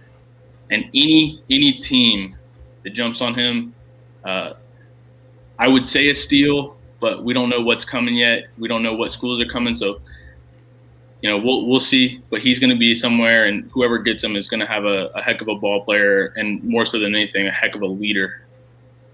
Absolutely, man. Well, Storm, it was great taking a few minutes to speak with you. We wish you guys safe travels down to Jacksonville, and the best of luck, man, in that playoff game, coming up. Yes, sir. Thank you so much. Absolutely. Thank you, Storm. You guys have a great night. All right, you too, buddy. All right, so that was Storm Monroe joining us, freshman linebacker with the Davidson Wildcats. They're going down into playoffs, getting ready to play Jacksonville State, as he said, in the first round. We wish those guys the best of luck. And Coach Abel and those guys with that triple option, man, if you guys have not seen it, go pull up some Davidson highlights. Stuff is fun to watch, man. Really, really strong stuff. All right. Well, I think it's that time. It's that time with our favorite host. Not me. It is time to slime. It's time to slime. That's exactly right. If you're new, joining on, welcome to the show. Now's the time where we look at stuff that's going on in the state, in the local area, in the nation. People who we just think should be slimed. So let's start off right with Westopedia this week. Who are you sliming? Can I pass for just a little bit? I need to think about this one because you know what? Actually, I'll go ahead and say it right now. I have nobody to slime this week. This has been a very good week for me. People have been pretty well behaving. Nothing really pops out to me that's deserving slime, and so this is going to be a slime-free week from Westopedia. You heard it here first. It's the first ever slime-free week from any host on the show. Thank you for that, Westopedia. Now, hold on. No, hold on. You got to slime somebody. We don't just carve this time out for you to pass. Okay. So we need a slime from you. There's only one Coach Billups who can pass on being a man. I'll tell you what I do. I'll slime all the Red Sox fans. Would that make everybody feel better? Go Yanks.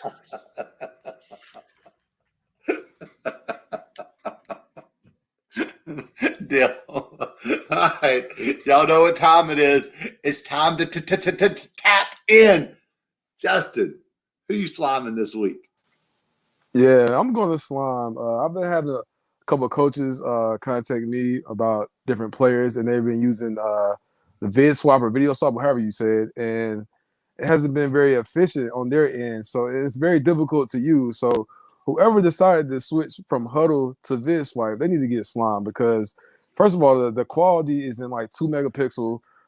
You can't highlight the player. It's not as easy as it is to maneuver around it. It's just very difficult for these some of these kids to make highlight tapes, and some of them really need that highlight tape.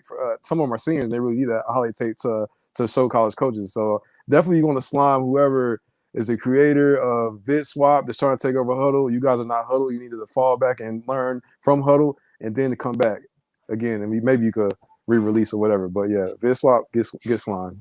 Take all the slime, please. There it is. Don't be messing with huddle, man. The Queen, Cherie. Who are we sliming this week? First of all, I feel like I need to address this Red Sox fan sliming. Too quick of a decision for you to make. Us Red Sox fans, we are a wonderful group of people, so I'm gonna need you to think of something else next time. Anyway, so off, I guess the sports topic. Hello, I just wanted to throw it out there to you Yankee fans that you can take that slamming somewhere else because we beating teams right now. I don't know what y'all doing. Y'all are the last in the I think ALC if I'm not mistaken. So you just take that slamming somewhere else, sir. Wait, what's the calendar? Is it April? Can anybody remember me? Is it April? I thought we were about October. Oh, by the way, if you run into Mike Torres, tell him that Bucky Dent says thank you very much for that great homer that he allowed back in 1978. If you remember right, Torres was a Yankee in '77. He gave it up. So anyway, I wasn't even alive then, bro. So okay. But so I'm going to slime. This has actually nothing to do with sports, but I'm going to go to the non-tippers of the service world. And I say that confidently because, I've been working where I'm working now for almost 5 years. And I think I consider myself to be a pretty good server. I treat all of my tables the same.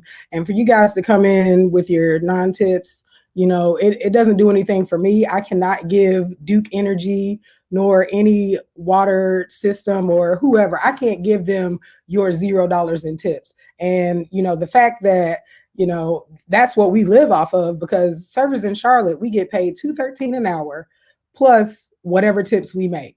Now, luckily for me, I still make enough to do what I need to do. But at the point that, we do our jobs and over efficiently sometimes, I'm gonna need you guys to be better about that. I don't care if you leave me $1, you better leave me something, because we got bills to pay, people.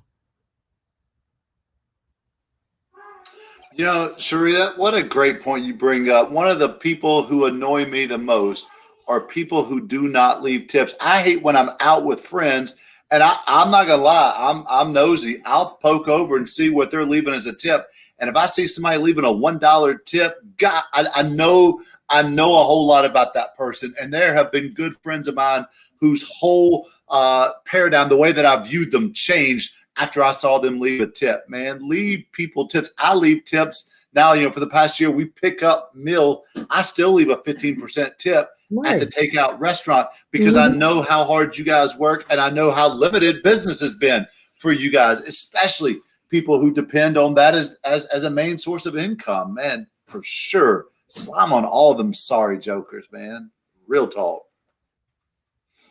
That being said, producer Brandon, who we sliming this week? I'm going to keep it real simple. I'm going to slime any and everyone who has anything negative to say about Charlotte Football Insiders and Football Focus Weekly. It's hard being at the top, but if you shoot at the Kings, you better not miss. And I'm gonna keep it at that.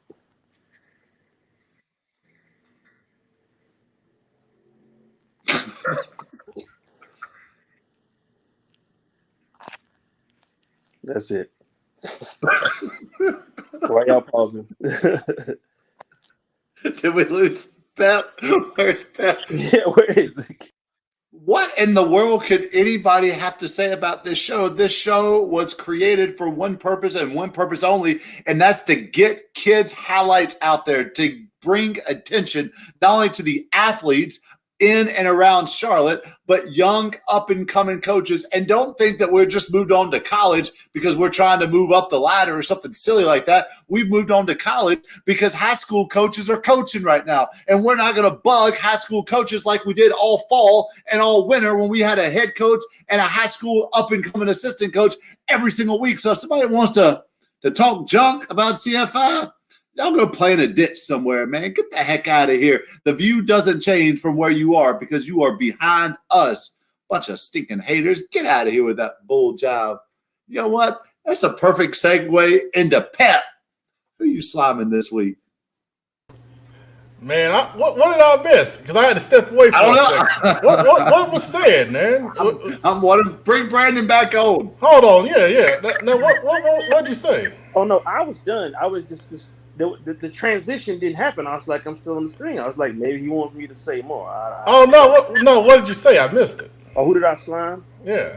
I slimed any and everyone who has anything negative to say about Charlotte football insiders and football focus weekly. It's hard being the #1 show in the States. Who said something? I don't know. It's a preemptive slime. You know, someone Okay. might do something like Okay. that. So I'm just gonna mix the slime and have a few buckets ready of it. I got slime mix from Amazon. I'm gonna have it ready. I'm gonna mix it up and put it by the door just in case.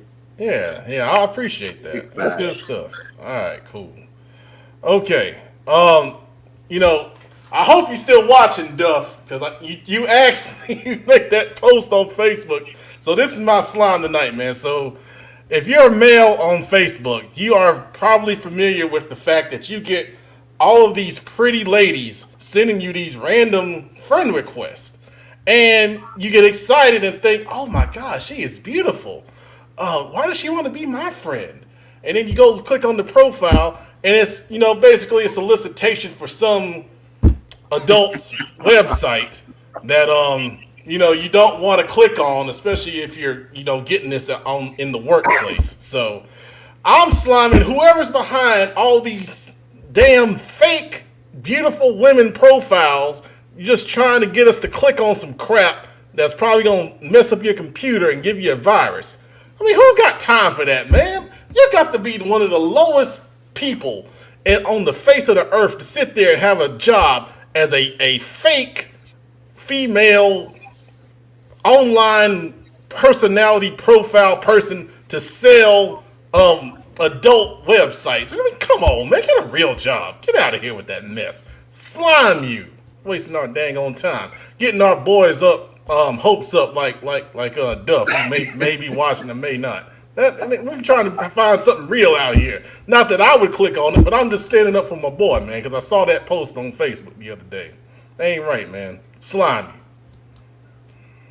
you. I don't mean to brag, Pep, but I just got a message on Facebook just last night. Ironically, and I probably shouldn't even say anything yet, but come to find out, I have an uncle who is a prince somewhere over in Africa, and come to find out he died and he left me a huge inheritance. This is a true story. I just saw it last night. They sent me a message and they said, all I have to do is to send in advance a $200 check, cashier's check, and I can get 50,000 US dollars whole. I mean, not to rain on your parade, Pep, but I had some pretty good news come out of Facebook yesterday. So I don't know about the good looking women, but I do have I think he was a Nigerian prince who just passed away, a distant cousin. Who knew? Polo Joe. Who are you sliming this week? We are sliming the gas stations and these ridiculous gas prices, man. I bought a new car just to try to cut down on gas prices just a little bit. $2.53 here in the South Carolina North Carolina border. $2.53 filled up for darn near $40. Filled up my wife's car darn near $60. This is getting out of hand. So let's just go ahead and slime them, and hopefully they get stuck in it, and we can just do away with it. That's why I appreciate Pet Man so much. I go to these football games on Friday nights now, and I send Pep my gas receipt, and then he vends me over the money for it. So Pep, thank you so much for that. Coach Phillips, who are you sliming this week? Hold up. Before I get into my slime. Pep, you doing per diem? I haven't got no per diem. Man, hold up. Hey, y'all remember back in the days? You ain't got the Venmo? Yeah. I talked about the CFI gas card back in the days of the juice, man. It's been around. Where my per diem? I need my money. I need my money. It is not. I don't got a hoodie, and I don't got a gas. I ain't getting a gas card. It is not retroactive. You need to send these things in on time. If you paid attention in the staff meetings, you hadn't made a staff meeting all year, man. We go over these things. Man, that is bull job. That's all right. That's your fault. Now go ahead with your slime. Slime on you. All right. So Coach Bill's got a reputation being somebody who speaks his mind, and so I'm gonna slime the Las Vegas Raiders. Of course, yesterday was a step. It was a step yesterday. We got the verdict of the case. It was great. I'm glad we're starting to hold people accountable for their actions. You got to hold public servants accountable for their actions. Las Vegas Raiders put out a post, "I can breathe." That was so unsensitive. You don't do that. You don't do that. You don't know what we've been fighting. Like 30 minutes after the Chauvin verdict came in, you saw there was another shooting, claiming because of apparently the police, we cannot disarm black folks with a knife, but we can let a young man run up and down with an AR and put him in the back of a police car and stuff like that. All I'm saying on these topics, we need more people like me, people of my color, people in these communities. We gotta speak up on these incidents. We gotta protect our community. We gotta hold these public servants accountable. We gotta start doing that because I know people hate to hear this, but Coach Bill is just a realist. It is two different Americas. Is white America and it's black America. When I say that, I'm not saying that all white folks we run into are these evil people. All people who wear that badge are evil people. They're not. But you got some people, when they do something, they don't get held to the same standard that we get held to. And that's all I'm saying. I'm raising two beautiful black young ladies. And it will break my heart if that was my daughter who got shot. And all she was trying to do was defend herself. We get disarmed. If she was in the wrong, disarm her, put it down, you know what I'm saying, like that. But you don't shoot nobody. It's just like with the taser and the gun, that stuff. It's just like what I was saying about I'm proud vet of the United States Army, but that Army sergeant, he was wrong for what he did. We got to start, public servants, y'all got to start giving us a fair chance, because I saw a video when somebody was doing stop, a man threatened to shoot a cop, white guy threatened to shoot the cop. He's still living, and he sped off. So we got to stop saying that, hey, we're intimidated, we're scared, we're this, and that's the excuse. No, it's not the excuse. It makes people like me feel like you're hunting black folks. And that's not right. It's just like with these black community schools and stuff like that with CMS. It's a shame that PEP got to keep on voicing the opinion about the inadequacy of our facilities at the West Side School. And you want to know something?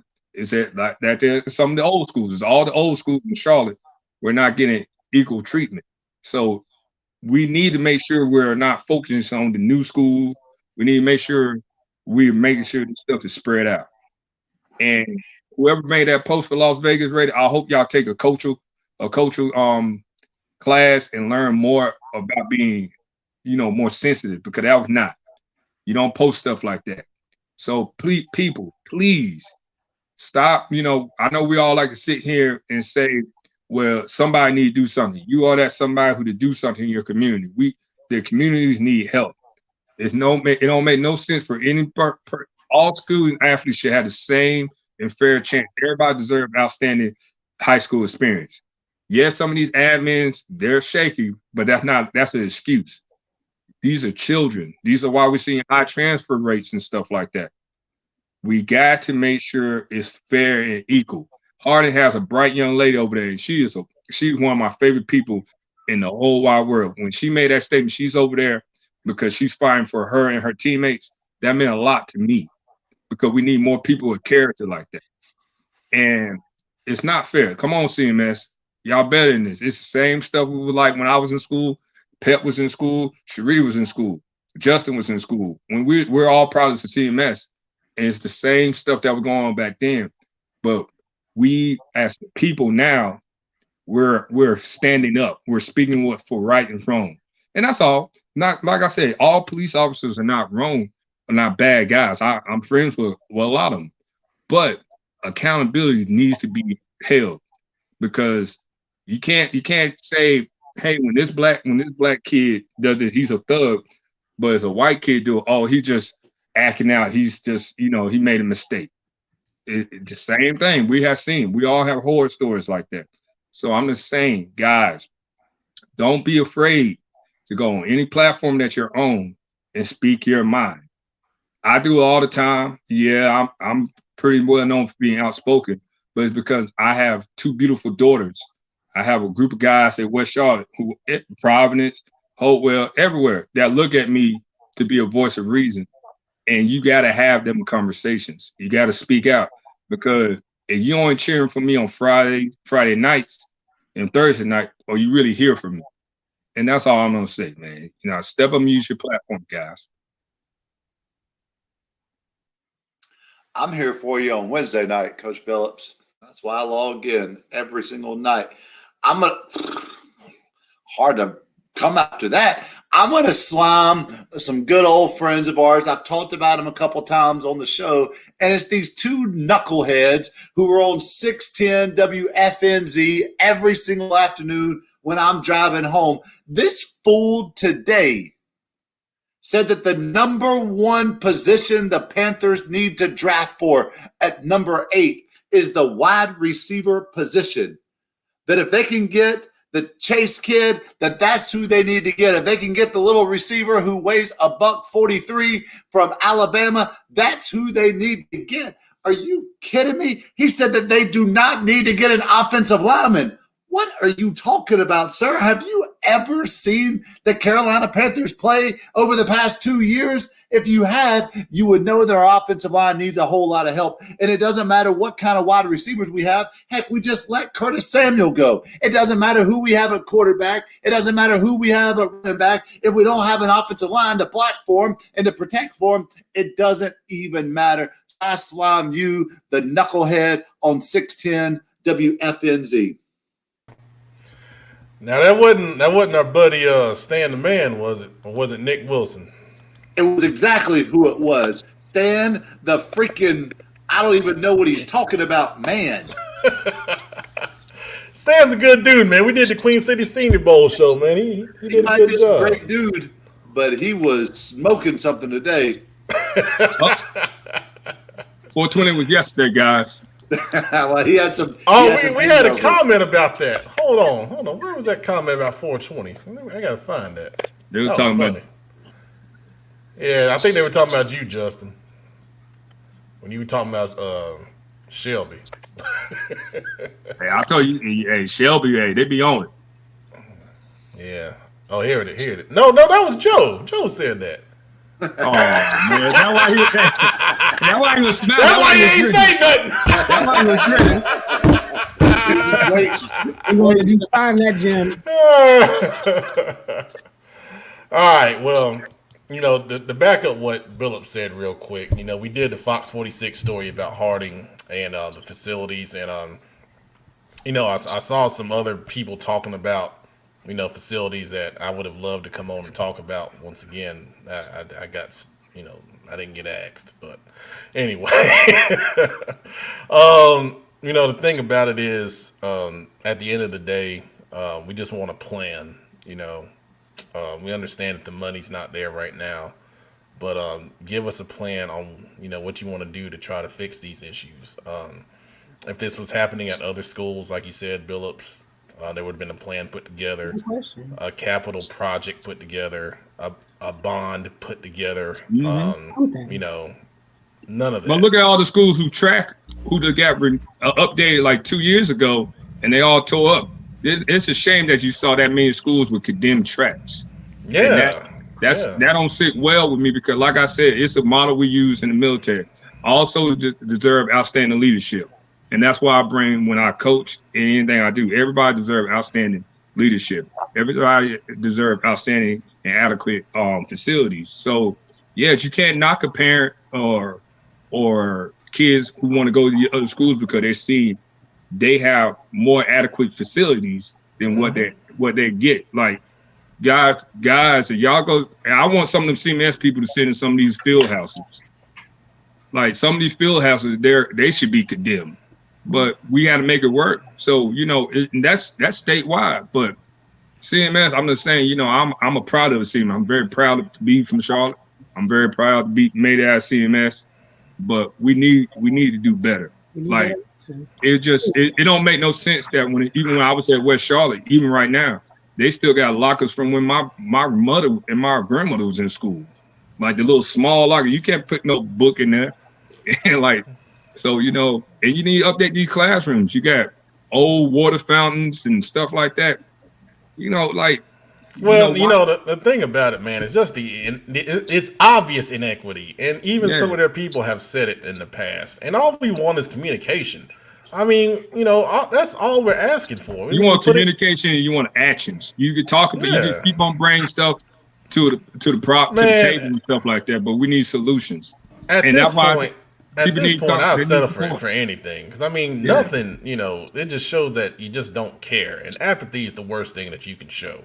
And they keep on throwing back on the community. That's the problem I have. I mean, we're throwing it on the community that they're trying to do everything that they can to help these kids anyway. But when you talk about where they live and what they're doing, you're talking about single parent households. You're talking about parents trying to work 2-3 jobs just to pay their bills. So where do you think that they're going to get all this extra money from? And at the point that you have all these bigger schools who have all of this support, take that support and give it to some of these other schools, because y'all getting all of the support from your families and stuff. So take some of that money that you would give to them and give it to these other schools. I mean, I think they should take a percentage of the pay to play, because they're charging these kids to play, and they need to take a percentage out of that. It just you can't just keep on making excuse after excuse after excuse after excuse. Well, I want to non-referendums.